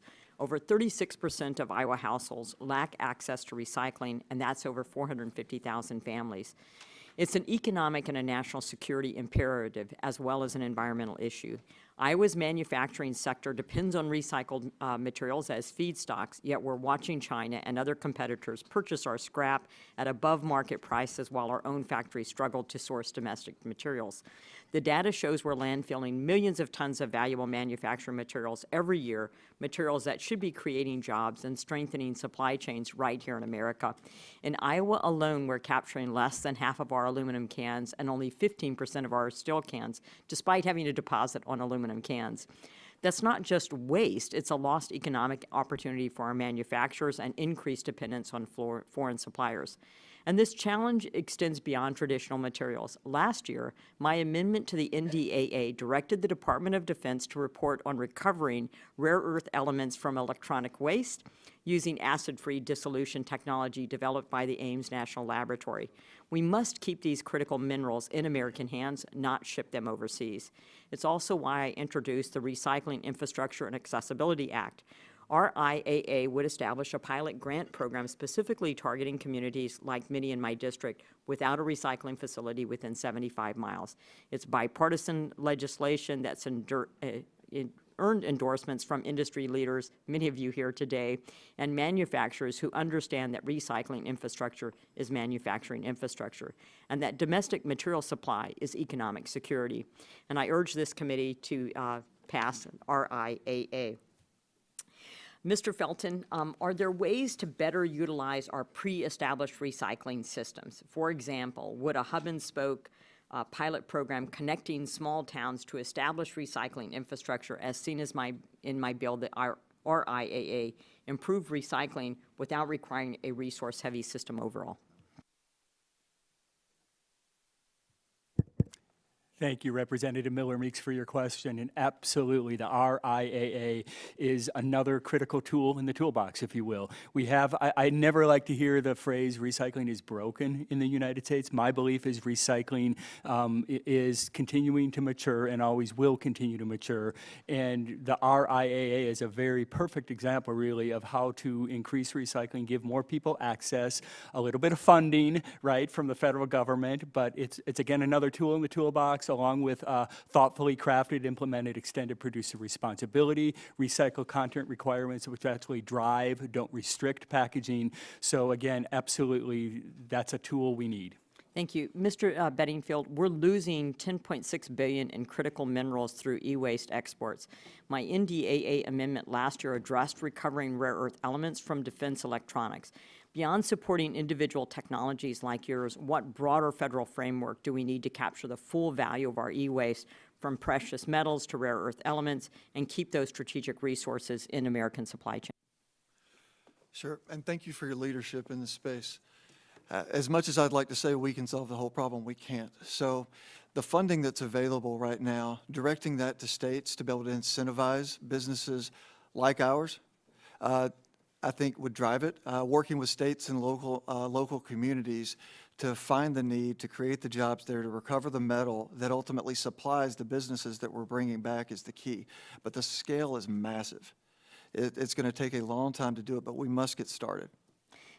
Thank you. And Mr. Eisenberg, we have a Novelis and Arconic facility in our district that rely on secondary aluminum. I also have Gerdau and SSAB, and most people don't realize that 98% of the steel in the United States is recycled.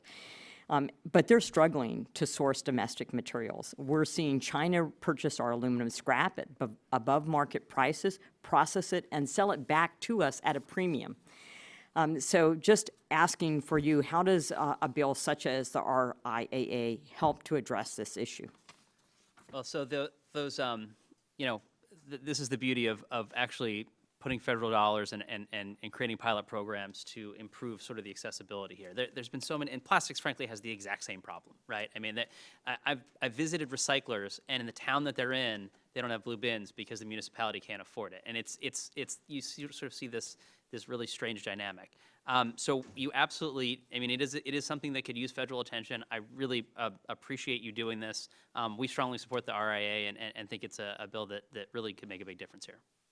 Thank you very much. My time has expired. I yield back. Gentleman yields back. The gentleman from Florida is now recognized for 5 minutes. Thank you, Chairman. Every week, millions of Central Floridians recycle the blue bin that we've been talking about already. But we face some challenges in Central Florida, particularly with glass. We see Orange County, the biggest county, is able to recycle glass. They have 20 recycling centers, a 72% recycling rate, but mid-sized counties like my home county of Osceola County and also Polk County don't have glass recycling. We've applied for some grants. It hasn't worked out. Obviously, glass has been recycled for thousands of years. I mean, I was looking into this back to like the Roman Empire, right? So, Ms. Harrison, how do we improve the ability for mid-sized and small counties to do glass recycling, something that has been done for so long in human history? Rural communities need extra support because recycling is a critical mass exercise. When you have enough of a like thing that you can turn into something new, you can make a profit. That's an extra burden for smaller communities because, one, they have less to collect, and two, further to ship. So the Stewart Act is exactly this type of legislation that would help solve this sort of problem. One of the questions that we heard earlier is, does transportation impact the value of a material? When it comes to things like glass, glass has a smaller radius with which it can move before the cost of transportation exceeds the value of return.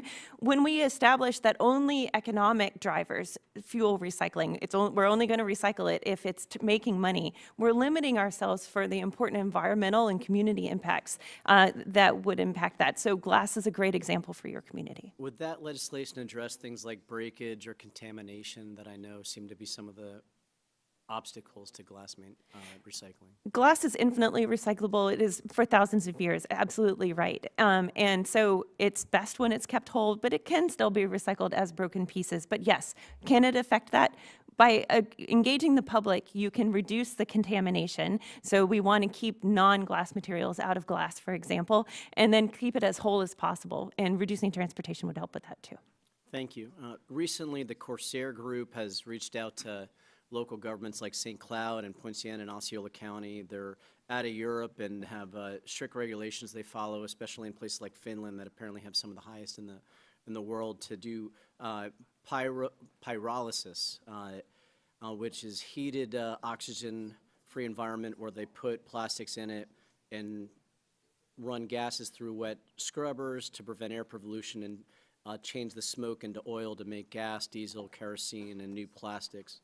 Mr. Eisenberg, are you familiar with the pyrolysis technique, and do you have any opinions or recommendations for our local communities as Yeah, we look at this? yes, thank you. Yeah, I do. Ms. Harrison said there's sort of a variety of different technologies. Pyrolysis is probably the dominant technology for advanced recycling right now. There's solvent-based ones and other depolymerization and things like that. But pyrolysis is the one that I think most of the advanced recyclers now are using. And every company does it differently. You know, this is an area where you know, certainly they are responding. I mean, from what you just said, they are obviously aware of the footprint that they have, and they are aware of that they do produce emissions and things like this. And so, you know, hold them to it, right? They make sure that they are keeping track of what their emissions are. The vast majority of our members that are doing this are very happy to sort of open up and show you their books and say, this is what we're putting out into the environment. They want to be good neighbors, right? I mean, they are there to make a difference. That being said, the emissions from these facilities is largely pretty darn low. They're often permitted as synthetic minor sources because they really are putting out things that are on the scale of like a hospital or something like that. But like any other manufacturer that moves to your district, you should make sure that they are permitted correctly and are complying with all their air, water, waste permits, and hopefully it works out well. It's a great technology and something that we really think has a lot of promise. We all recognize there's a ton of plastic out there, but it is recyclable, and we can recycle a lot of it. How to do it most cleanly and efficiently is something I think we're all trying to grapple with here, and then, of course, the potential jobs resulting from it. We benefit in Central Florida from a lot of wind. There's no mountains. We're surrounded by water on all sides, so air quality is something that we haven't had to stress about as much, but I know different communities are going to look at different technologies to see what's the best fit. I appreciate the advice, and I yield back. The gentleman yields back. The gentleman from Pennsylvania is now recognized for 5 minutes. Thank you, Mr. Chairman and Ranking Member Tonko, for holding this important hearing, and to our panel for being with us here this morning. If you look around the room where we are holding this hearing, you'll see laptops, you see cell phones, you see cameras, you see TV monitors, and many other pieces of technology. When all of these products are eventually replaced, and often it's sooner than later, they will become electric waste, the e-waste that we are discussing. With the continued increase in the amount of this technology we use each and every day, the creation of e-waste has rapidly accelerated. Efficient recycling of e-waste is not only made difficult because of the amount of waste produced and how it is outpacing existing recycling infrastructure, but also the fact that we have new technology requiring innovation in the actual methods of that recycling. The e-waste problem is only projected to get worse. As I've discussed extensively on this committee, the data centers needed to support AI are very resource intensive, and that intensiveness is requiring technology. The technology for the data center operations will need to be regularly advanced and updated, and the potential to add millions of additional tons to e-waste each and every year. It is estimated in the United States alone, nearly 10 billion in e-waste is discarded each year. Much of the value of this comes from critical minerals, minerals that we already lack sufficient domestic supply of. If we want U.S. leadership in this technology and AI, we need to do a better job at recycling some of these materials. Mr. Bedingfield, in your written testimony, you stated that only 15 to 20% of e-waste generated in the U.S. is processed through certified recycling channels. What's happening to the rest of it? That's a great question, and I agree with all your comments. Thank you for them. It's going to the landfill. And many of the heavy metals that we actually have a lot of value, the gold, the palladium, the silver, the tin, the copper, are leaching into the ground. One thing we're extremely excited about is this seems to be one of the few bipartisan issues that people can wrap their mind around, whether it's sustainability, national security, supply to all of our domestic manufacturing. There's something everyone here can get behind. What countries are currently the leading recipients of the e-waste that is not recycled here, and should the lack of domestic processing of this waste concern us? The lack of domestic processing should absolutely concern us. As I said before, all the companies that are coming here for manufacturing, they need raw materials. If we don't have them here, then we've really not done much by reshoring them. So having that full supply chain here is critical. The countries we're exporting to right now have this infrastructure, and they're in Europe and they're in Asia. Mr. Bedingfield, as we continue to develop the technologies for recycling e-waste and work to deploy them, what role can the federal government play in helping to manage the waste until we have those capabilities? Until we have those capabilities, it's very difficult because you can't stockpile as much material as you're talking about. There are significant stockpiles already within the government. There's up to a 7-year backlog of classified assets within our military departments that we're trying to find a solution for. So directing those materials to domestic companies with domestic capabilities helps to build the business cases to get the investments that we need to drive the capabilities here. Thank you. Mr. Felton, in your written testimony, you discussed medical device packaging, the packaging that we see around IV solutions or syringes or around isolation gowns. How can industry work with hospitals to solve the packaging and plastic waste, which we know has only increased since the COVID-19? Thank you for your question, Representative Joyce. And I would say there's a couple ways to sort of tackle that problem. It could be considered business-to-business recycling, right? So in instances in hospitals and other commercial settings, there may be systems already established to recover those materials and put them back into other products, have them be recycled. It's significant impact from the flexible packaging industry. Pharmaceutical and medical is about 16-17% of the flexible packaging industry. industry in the U.S.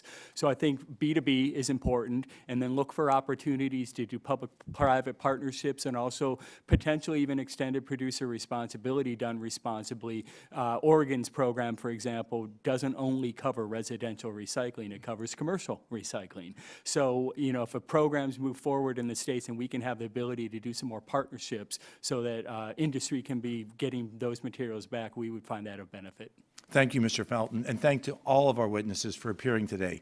We do have an opportunity to create a more efficient technology supply chain by leading the way in e-waste recycling. These are valuable resources. If we support the innovative recycling infrastructure necessary to process them and to retain them. Thank you, Mr. Chairman, and I yield back. Gentleman yields back. The gentleman from Ohio is recognized for 5 minutes. Thank you, Mr. Chairman, and thank you all for being here today. I wanted to do a couple things. One is just underscore, which has been done, but the economic impact, in the overall impact of recycling in the United States. The EPA's Recycling Economic Information Report found that recycling contributes to 681,000 jobs, $38 million in wages, and about $5.5 billion in tax revenue. Ms. Harrison, can you talk a little bit about the recycling industry's impact on manufacturing and economic security? Yes, I expect that there'll be a number of staffers from the Recycling Partnership watching this today, and then a lot of them are from Ohio, so you've got big fans. Right. And they want to hear the questions that you're asking right now, because recycling has long been felt, we teach it in schools, but it's like a feel-good thing of like, do your part, recycling. It's really about domestic supply chain. It has always been about creating fuel for U.S. manufacturing. Yeah. And so talk a little bit about the importance of the data and all of this, the improving data availability for strengthening this system. Yeah, recycling has long been woefully underdated. I think that's a real word. And that ambiguity has led to wishful thinking, has led to greenwashing, but has also led to a missed opportunity to do the work that matters most. The Recycling Partnership for 11 years has worked to document what is produced in the household. We actually do studies where we participate with communities to study what's in community trash cans and recycling, so we can really measure what's there. Then we can map how it's getting to market. By having that data, we see where the gaps are, so we can have a detailed application of what works in Ohio versus, say, Tennessee. And we're able to create a prescription for how we meet the community with what they need most and serve the businesses in those locales. And this is a bipartisan issue, both recycling, but also the data as we try to collectively get better. The two bills, the Recycling and Composting Accountability Act and Recycling Infrastructure and Accessibility Act of 2025 would help to bolster recycling data and measurement as well as accessibility. These two bills were in the final spending package. And so this is, it's important, I think, as we approach the next spending bill to appreciate all of the things that got pulled out. These two bills were pulled out. Can you talk a little bit about the impact these two bills would have? Yes, this committee has the opportunity to mark them up and put them together in the Stewart Act. And that would serve primarily rural, but all communities with solutions. It would drive forward opportunities for small manufacturing and large, and there's an opportunity to do that right now. So the Stewart Act is an immediate step this group can take, and then the Circle Act that's being introduced today is the next one. Yeah, Stewart, Circle, and potentially as part of a final, end of year spending package. But I hope this committee pursues that bipartisan work, getting it on the floor, getting in something that's moving, Stewart or otherwise, and making sure this gets done finally, since we didn't get it done last year. Thank you all. Thank you. Gentleman yields. Chair now recognizes the gentlelady from Tennessee, Ms. Harshbarger, for her questions. Well, if I microphone on, can you hear me okay? Good. Thank you, Mr. Chairman, for allowing me to wave on, and thank you to the witnesses for being here today. You know, we use plastic in everything. I mean, we store our food that way. We use it in medicine. You can't walk into my pharmacy and not see syringes or anything like that. I mean, we use a lot of plastic.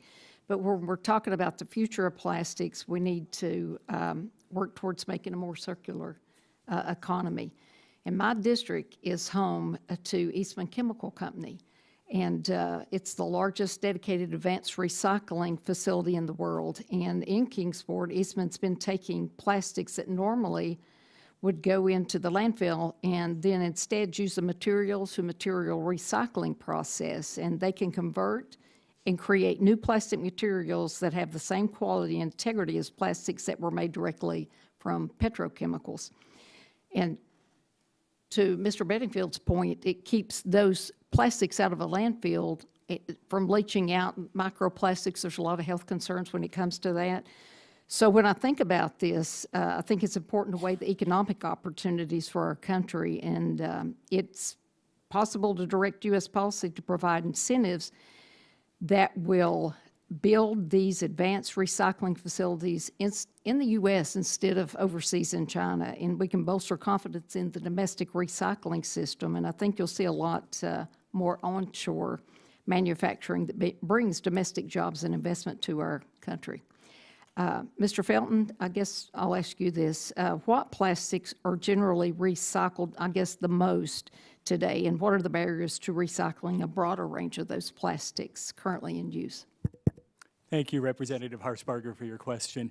Generally speaking, if you look at, if you think of the resin identification codes on products, including packaging, they're generally 1 through 7, generally speaking 1 and 2, so even a bottle like this, maybe more recyclable. Many of those others are, 3 through 7 are recyclable. It needs the infrastructure behind it and the opportunity to recapture that. And advanced recycling, as you have mentioned, is one of those examples for particular types of recycled plastics to be able to move them back to full circularity. And that is why FPA is supportive of that, and I think also looking at the opportunities for specific packaging applications as you recycle those plastics. You mentioned pharmaceutical, medical devices, food contact. It's critical. Companies are trying to use as much less virgin plastic, more recycled content, but they need pathways forward to do that. Different collection methods, as Ms. Harrison has suggested, also different recycling methods. Yeah, that's why I think circular recycling is the bomb. Yeah. Well, how does advanced recycling improve the recycling system in the U.S., I guess, and what are the steps that need to be taken to make those technologies complementary to the existing technologies that are deployed? Yeah, thank you for that question. I would say one of the things to be thinking about is collection. We have, what we typically call traditional recycling at curbside. Yeah. Absolutely, we need that. The flexible packaging industry needs and wants it, but we need other methods as well, right? We want store drop-off, we want depots, we want subscription services, and all those different types of abilities, ways to collect packaging and other products are meaningful to contribute to that full circularity. Yeah, exactly. You know, we've seen periodic efforts, I guess, to increase recycling infrastructure domestically. You see them here, you see them there. There's not really a defined path, but policies are needed to see a nationwide improvement in these recycling rates and the development of infrastructure that can address the plastic being used by Americans today. Do you agree, everybody? I mean, yes. I just, look, anybody wants to throw anything in that I haven't covered, but I'm all about recycling, but we can go to infinity and beyond with some of these plastics that you recycle over and over and over, and we can get away from some of the petrochemicals. Anybody got anything to add? Yes, ma'am. So the example of the Kingsport Eastman facility is a good one. It brings innovation, American industry at its best. What it needs most, though, is protection to make sure that companies are using that high-quality recycled content that you talked about and ensuring that it's not getting displaced by cheap imports that could disrupt the momentum that you're talking about. So that's an area that we'd love to see your help leaning in. Well, that's what I'm working on. So thank you all, and I'll yield back, Mr. Chairman. Gentlelady yields back. The chair recognizes the gentleman from New Jersey, Mr. Menendez, for 5 minutes for his questions. Thank you, Chairman. I'm always proud to represent New Jersey, and especially since it's been a national leader on extended producer responsibility, or EPR laws, which shift accountability for product recycling from households and municipalities to our industry partners. In 2024, New Jersey passed a first-of-its-kind EPR law for electric vehicle batteries to incentivize recycling and sustainable management of EV batteries and ultimately advance vehicle electrification. EV batteries contain valuable materials, and collecting and recycling batteries helps us conserve resources while reducing harm to human health and the environment. New Jersey's EPR law for EV batteries is just one example of how EPR can be applied in innovative ways to solve many types of waste issues. Mr. Bedingfield, you mentioned in your testimony that Mint's platform is expanding to lithium-ion battery recycling. How can recovering and recycling critical materials from EV batteries help promote a circular supply chain for American manufacturers? Thank you very much for that question. So first of all, there's a difference. We do recycle a lot of materials, and it's processing and getting things down to commodity level. But then many of those processes, and the process or the material that comes out of lithium-ion batteries is called black mass. We don't have the processes here in many instances to recover it back to the cobalt, lithium, nickel that comes out of that to be able to be reused. That's what's being exported. So the process that we're developing actually recovers it so that we can feed those right back into the businesses that are based here in the country to make new batteries. So that's the key, is finishing that loop. You know, the collecting's only step one. Then we have to be able to recover the metals to be reused here. For sure, I appreciate that. And obviously, that will have immense benefits for our supply chain as we continue to have more domestic manufacturing of EV vehicles. Is that correct? Yes, sir. It's only growing. It's important that we foster circularity to reduce our environmental impact and reliance on foreign supply chains, as we just discussed. EPR programs can also help bolster supply chains by keeping recycled materials in use and promote more sustainable product design. Ms. Harrison, in general, why should businesses take financial responsibility for the full life cycle of their products? So I think a good example of what change looks like, in 2023, we partnered with the Coca-Cola Foundation, and we piloted a new education campaign in Newark, New Jersey. So we helped put 4,000 new carts, recycling carts on the ground, and redid the whole education program. And we project that Newark now collects more than 700 new tons of material per year. That's an opportunity that companies have, not just to work on what they're producing, designing for recycling, but by investing in communities, they see that they can make meaningful change. The challenge is, one by one, it takes a very long time to do that. That's where the opportunity of policy, EPR, comes in, to be able to give the same opportunity that Newark got in your fine state to every community. Yeah, no, I appreciate that. And, you know, obviously, in the current construct, right, it's the individuals, the families, it's the municipalities who are paying for the waste and the recycling, and EPR programs can help ensure that manufacturers take responsibility. I think you brought up a good point, is thinking about when they're responsible for the full life cycle, it may enhance their design phase, right, Yes. to think about what they're delivering to the customer if they are also responsible for recycling, right? And I think that's Correct. It's good business, and it's good for our environment, it's good for all of our constituents. Ms. Harrison, can you expand on how EPR can spur needed investment in our nation's recycling system? Yes, the U.S. recycling system, if we were going to fix it, which we can, which means that everyone can recycle, everyone does, and old stuff turns to new stuff, we're looking at a $17 billion CapEx. So that means everyone has carts, we've got trucks, we've got good infrastructure. Then annually, that's a $17 billion investment to run it. We know the return is more than fourfold on that. It comes back into the U.S. opportunity to make new things, to domestic supply chain. So we see a really strong opportunity to invest in our system. It serves our communities, it prevents pollution, and it serves manufacturing. So it's a no-brainer in my book. Yeah, and do you think, is there a way we should be sort of reframing the conversation, right? Because as we've alluded to here, you grew up with the 3 R's about recycling, right? And it seems like sort of like more of a task, right, for companies and for individuals, for communities. Is there an opportunity in this moment, because of all the benefits that we've discussed in this 4.5 minutes and in the broader committee hearing, is there a way that we should be reframing it to get people to engage in it in a way that they're going to actively want to participate? Yes, the first step is to make sure that they can and that it's easy and it's not confusing, and then trust. They want to see the process of their yogurt cups becoming car parts and their cans becoming airplane parts. They'd love to know about that. But I would challenge us not to rely on it always being the consumer's, the public's burden. We need to build the system. Once the system is there, then they will participate. I appreciate that. Thank you. I would love to hear from Mr. Bedingfield, but I don't want to be too, anyway, I'll yield back. Thank you all so much. I thank the gentleman for yielding. I now recognize myself for 5 minutes for questions, and yet, I'm sorry. This is my first hearing, and it's like I've never done one. I now recognize the gentleman from Virginia, Mr. Griffith, for 5 minutes for his questions. I really appreciate the chairman allowing me that opportunity. And let me apologize to the witnesses. I've been chairing a meeting downstairs and trying to juggle when I could get up here. And so I ran up the stairs to get here. Microplastics is something I'm really interested in. I apologize if it's repetitive, but there's a concern that's becoming a more visible issue with news media beginning to publicize what's going on and microplastics in the brain and where's that plastic coming from. And I'm hearing all kinds of different reports, from my plastic water bottle to tires on the highways. Anybody have a definitive answer yet? So I'm happy to take that one. And I assume the answer is no, nothing definitive yet, but where are we going? Yeah, so and that is really symbolic of the challenge. So there are a number of sources, right? We know that it's coming from tires and tire runoff. We know it's coming from textiles, from the clothes we're wearing and things like that. We know it's coming from big plastics that become little plastics because of their environment and they start to degrade and things like that.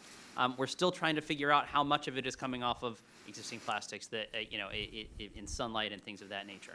And really that is what I think the message that I think is most important here is that I think if you ask anybody, scientist, environmental activist, industry person, we all need more science, right? We need dramatically more science to help inform the policy here.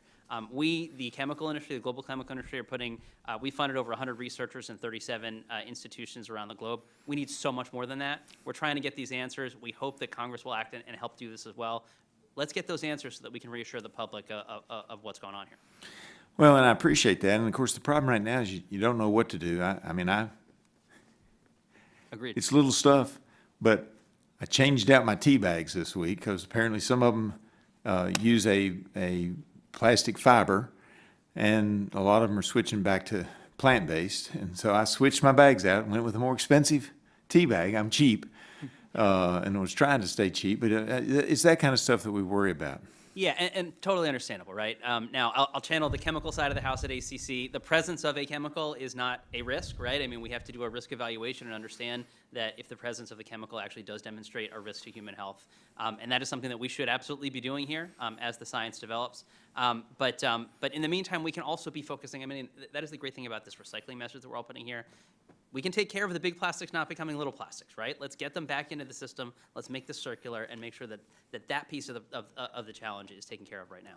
And I would say I'm really excited about some of the recycling stuff that's happening out there. I have visited, I know you heard from Diana Harshbarger a few minutes ago, and I don't know what her questions were, but I have visited the Eastman facility that's in her district because it's within 8 miles of my district, and so I have about 10% of their workforce is in my district.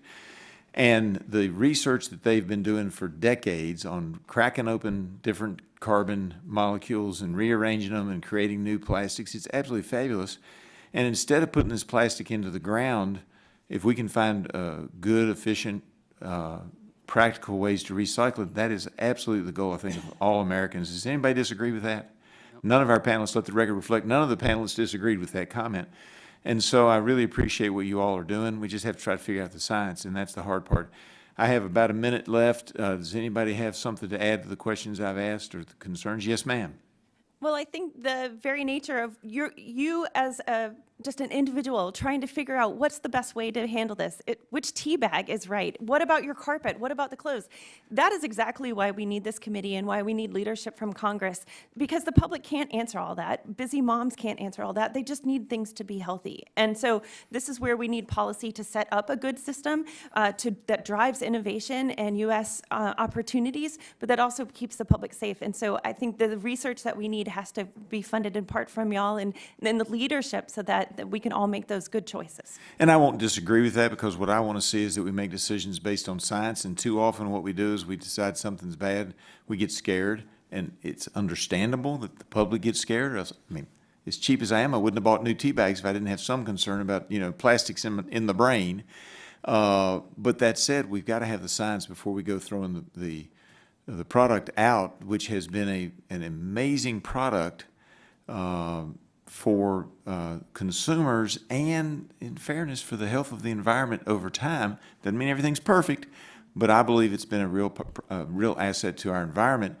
Notwithstanding those who just look at the negatives, the positives far outweigh those in my mind. With that, Mr. Chairman, I appreciate you giving me the time, and I yield back. I thank the gentleman for yielding. I now recognize myself for 5 minutes for my questions. And as I was about to point out earlier, yesterday I introduced the Securing America's Mineral Supply Act of 2025 to codify President Trump's executive orders that will ensure we secure our critical mineral rare earth element supply chain. So, Mr. Bedingfield, you spoke of the importance of securing processing of e-waste, and I would think you would include refining as well. But a lot of people don't realize is what a national security risk we've created for ourselves by basically exporting the processing and refining to an adversarial nation. In your process, you destroy any data, any potential for data recovery. Is that correct?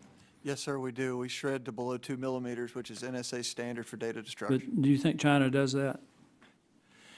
I'm honestly not sure what China does. I don't think any of us are, and that is absolutely the problem. But if they can get data, I would think they would sure take it.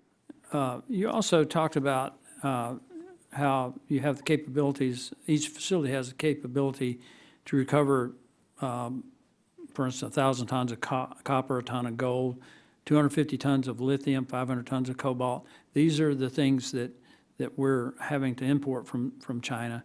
You said 1,000 tons of nickel. Those elements and those minerals were very likely not sourced from here. Would you say that they're likely sourced from mines in Africa and South America and processed and refined in China, placed in the electronics that we buy? So we're recovering basically what China's mined, processed, and refined. Would you agree with that? Yes, sir. We have to import them because we don't have the capacity here, and then when we export them, we do it all over again. So we need to keep those minerals here. If we have to import them the first time, fine. But once we get the mines up, hopefully that ends. But at the very least right now, we should only import them once. So you also, in your written testimony, said that we export 340,000 tons of e-waste each year. Where does that go? Most of it goes to either Europe or Asia. That's where the big refineries are. They've built these things over decades and decades. So Europe has the refining capability to refine Yes, e-waste? Do they also have the refinery capability to refine processed aggregate? Or is that's obviously a different process, isn't it? It is, but I believe they do as well. Okay. Mr. Eisenberg, we talked about recycling, and part of the problem with that is, I think, is that the market doesn't support it.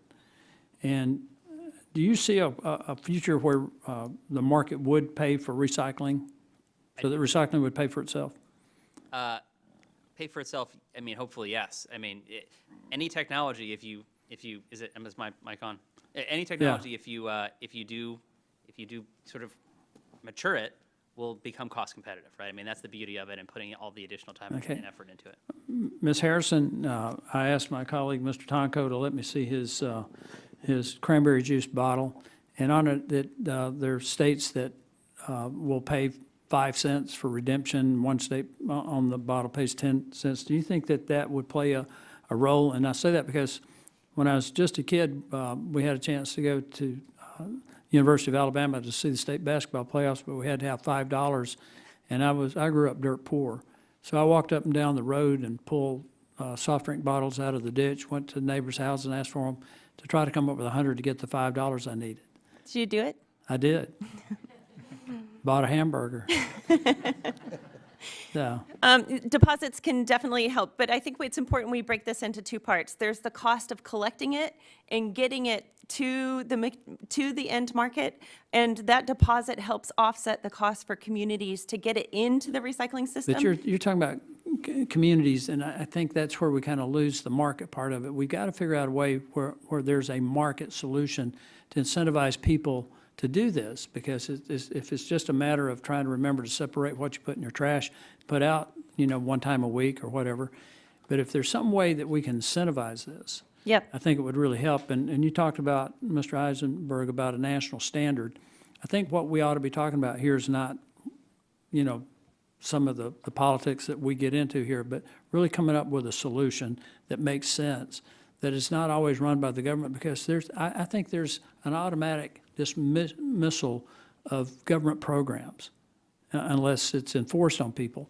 So if we could come up with a way to incentivize this, I think we would make some pretty significant advances in our ability to recycle and solve some of these problems that we have.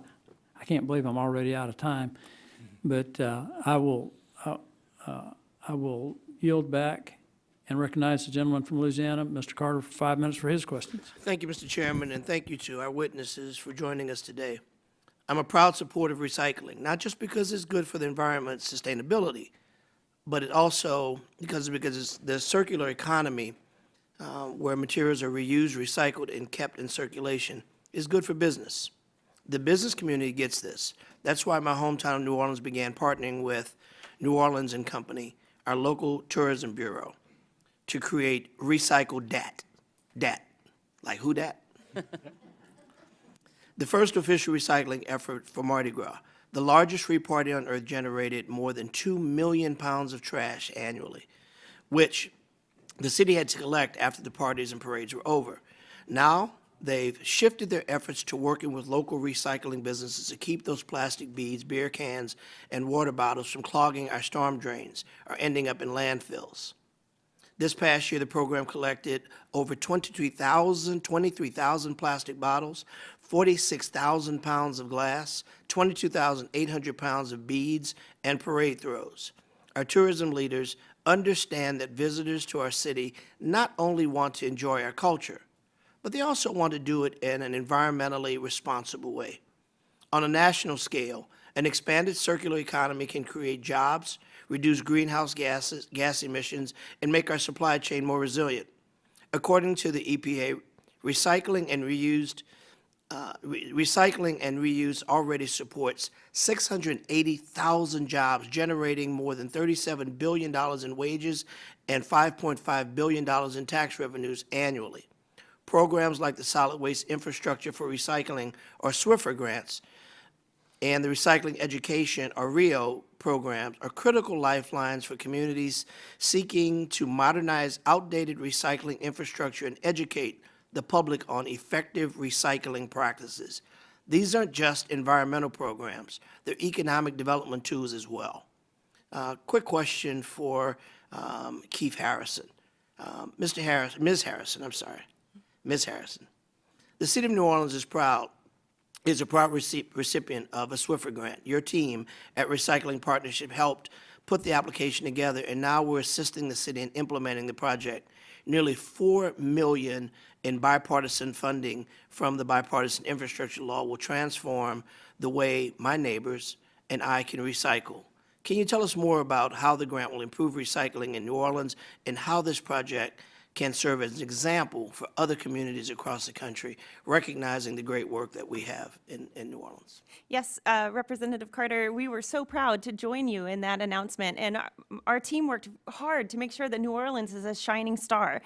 This grant will make sure that 83,000 new community or households in New Orleans will now be able to recycle. It will give them the infrastructure that you're talking about. It will also layer in the education to make sure they know what to do. Our research shows that 58% of Louisianans don't understand what to recycle. As you mentioned, a portion of the award will go toward solid waste master plan, including an evaluation of regional recycling, processing, infrastructure opportunities for the city to obtain materials for recovery facilities, or MRF, which receive sorts and prepares recyclable materials for sale to manufacturers.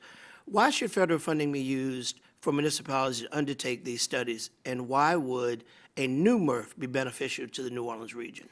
A new MRF would be beneficial because so when we put our stuff into the recycling cart, it's all mixed together. Then you've got to separate it out. That's what happens in a MRF. It is a critical step for making sure that those materials make it to end market. Many of those MRFs, they've evolved over time, and they're not at pace with the diversity of packaging that we're talking about. How much time does that save you when you don't have to go and re-sort all this stuff? It saves time, it saves money, but it also increases the amount of recyclables that get to U.S. manufacturing.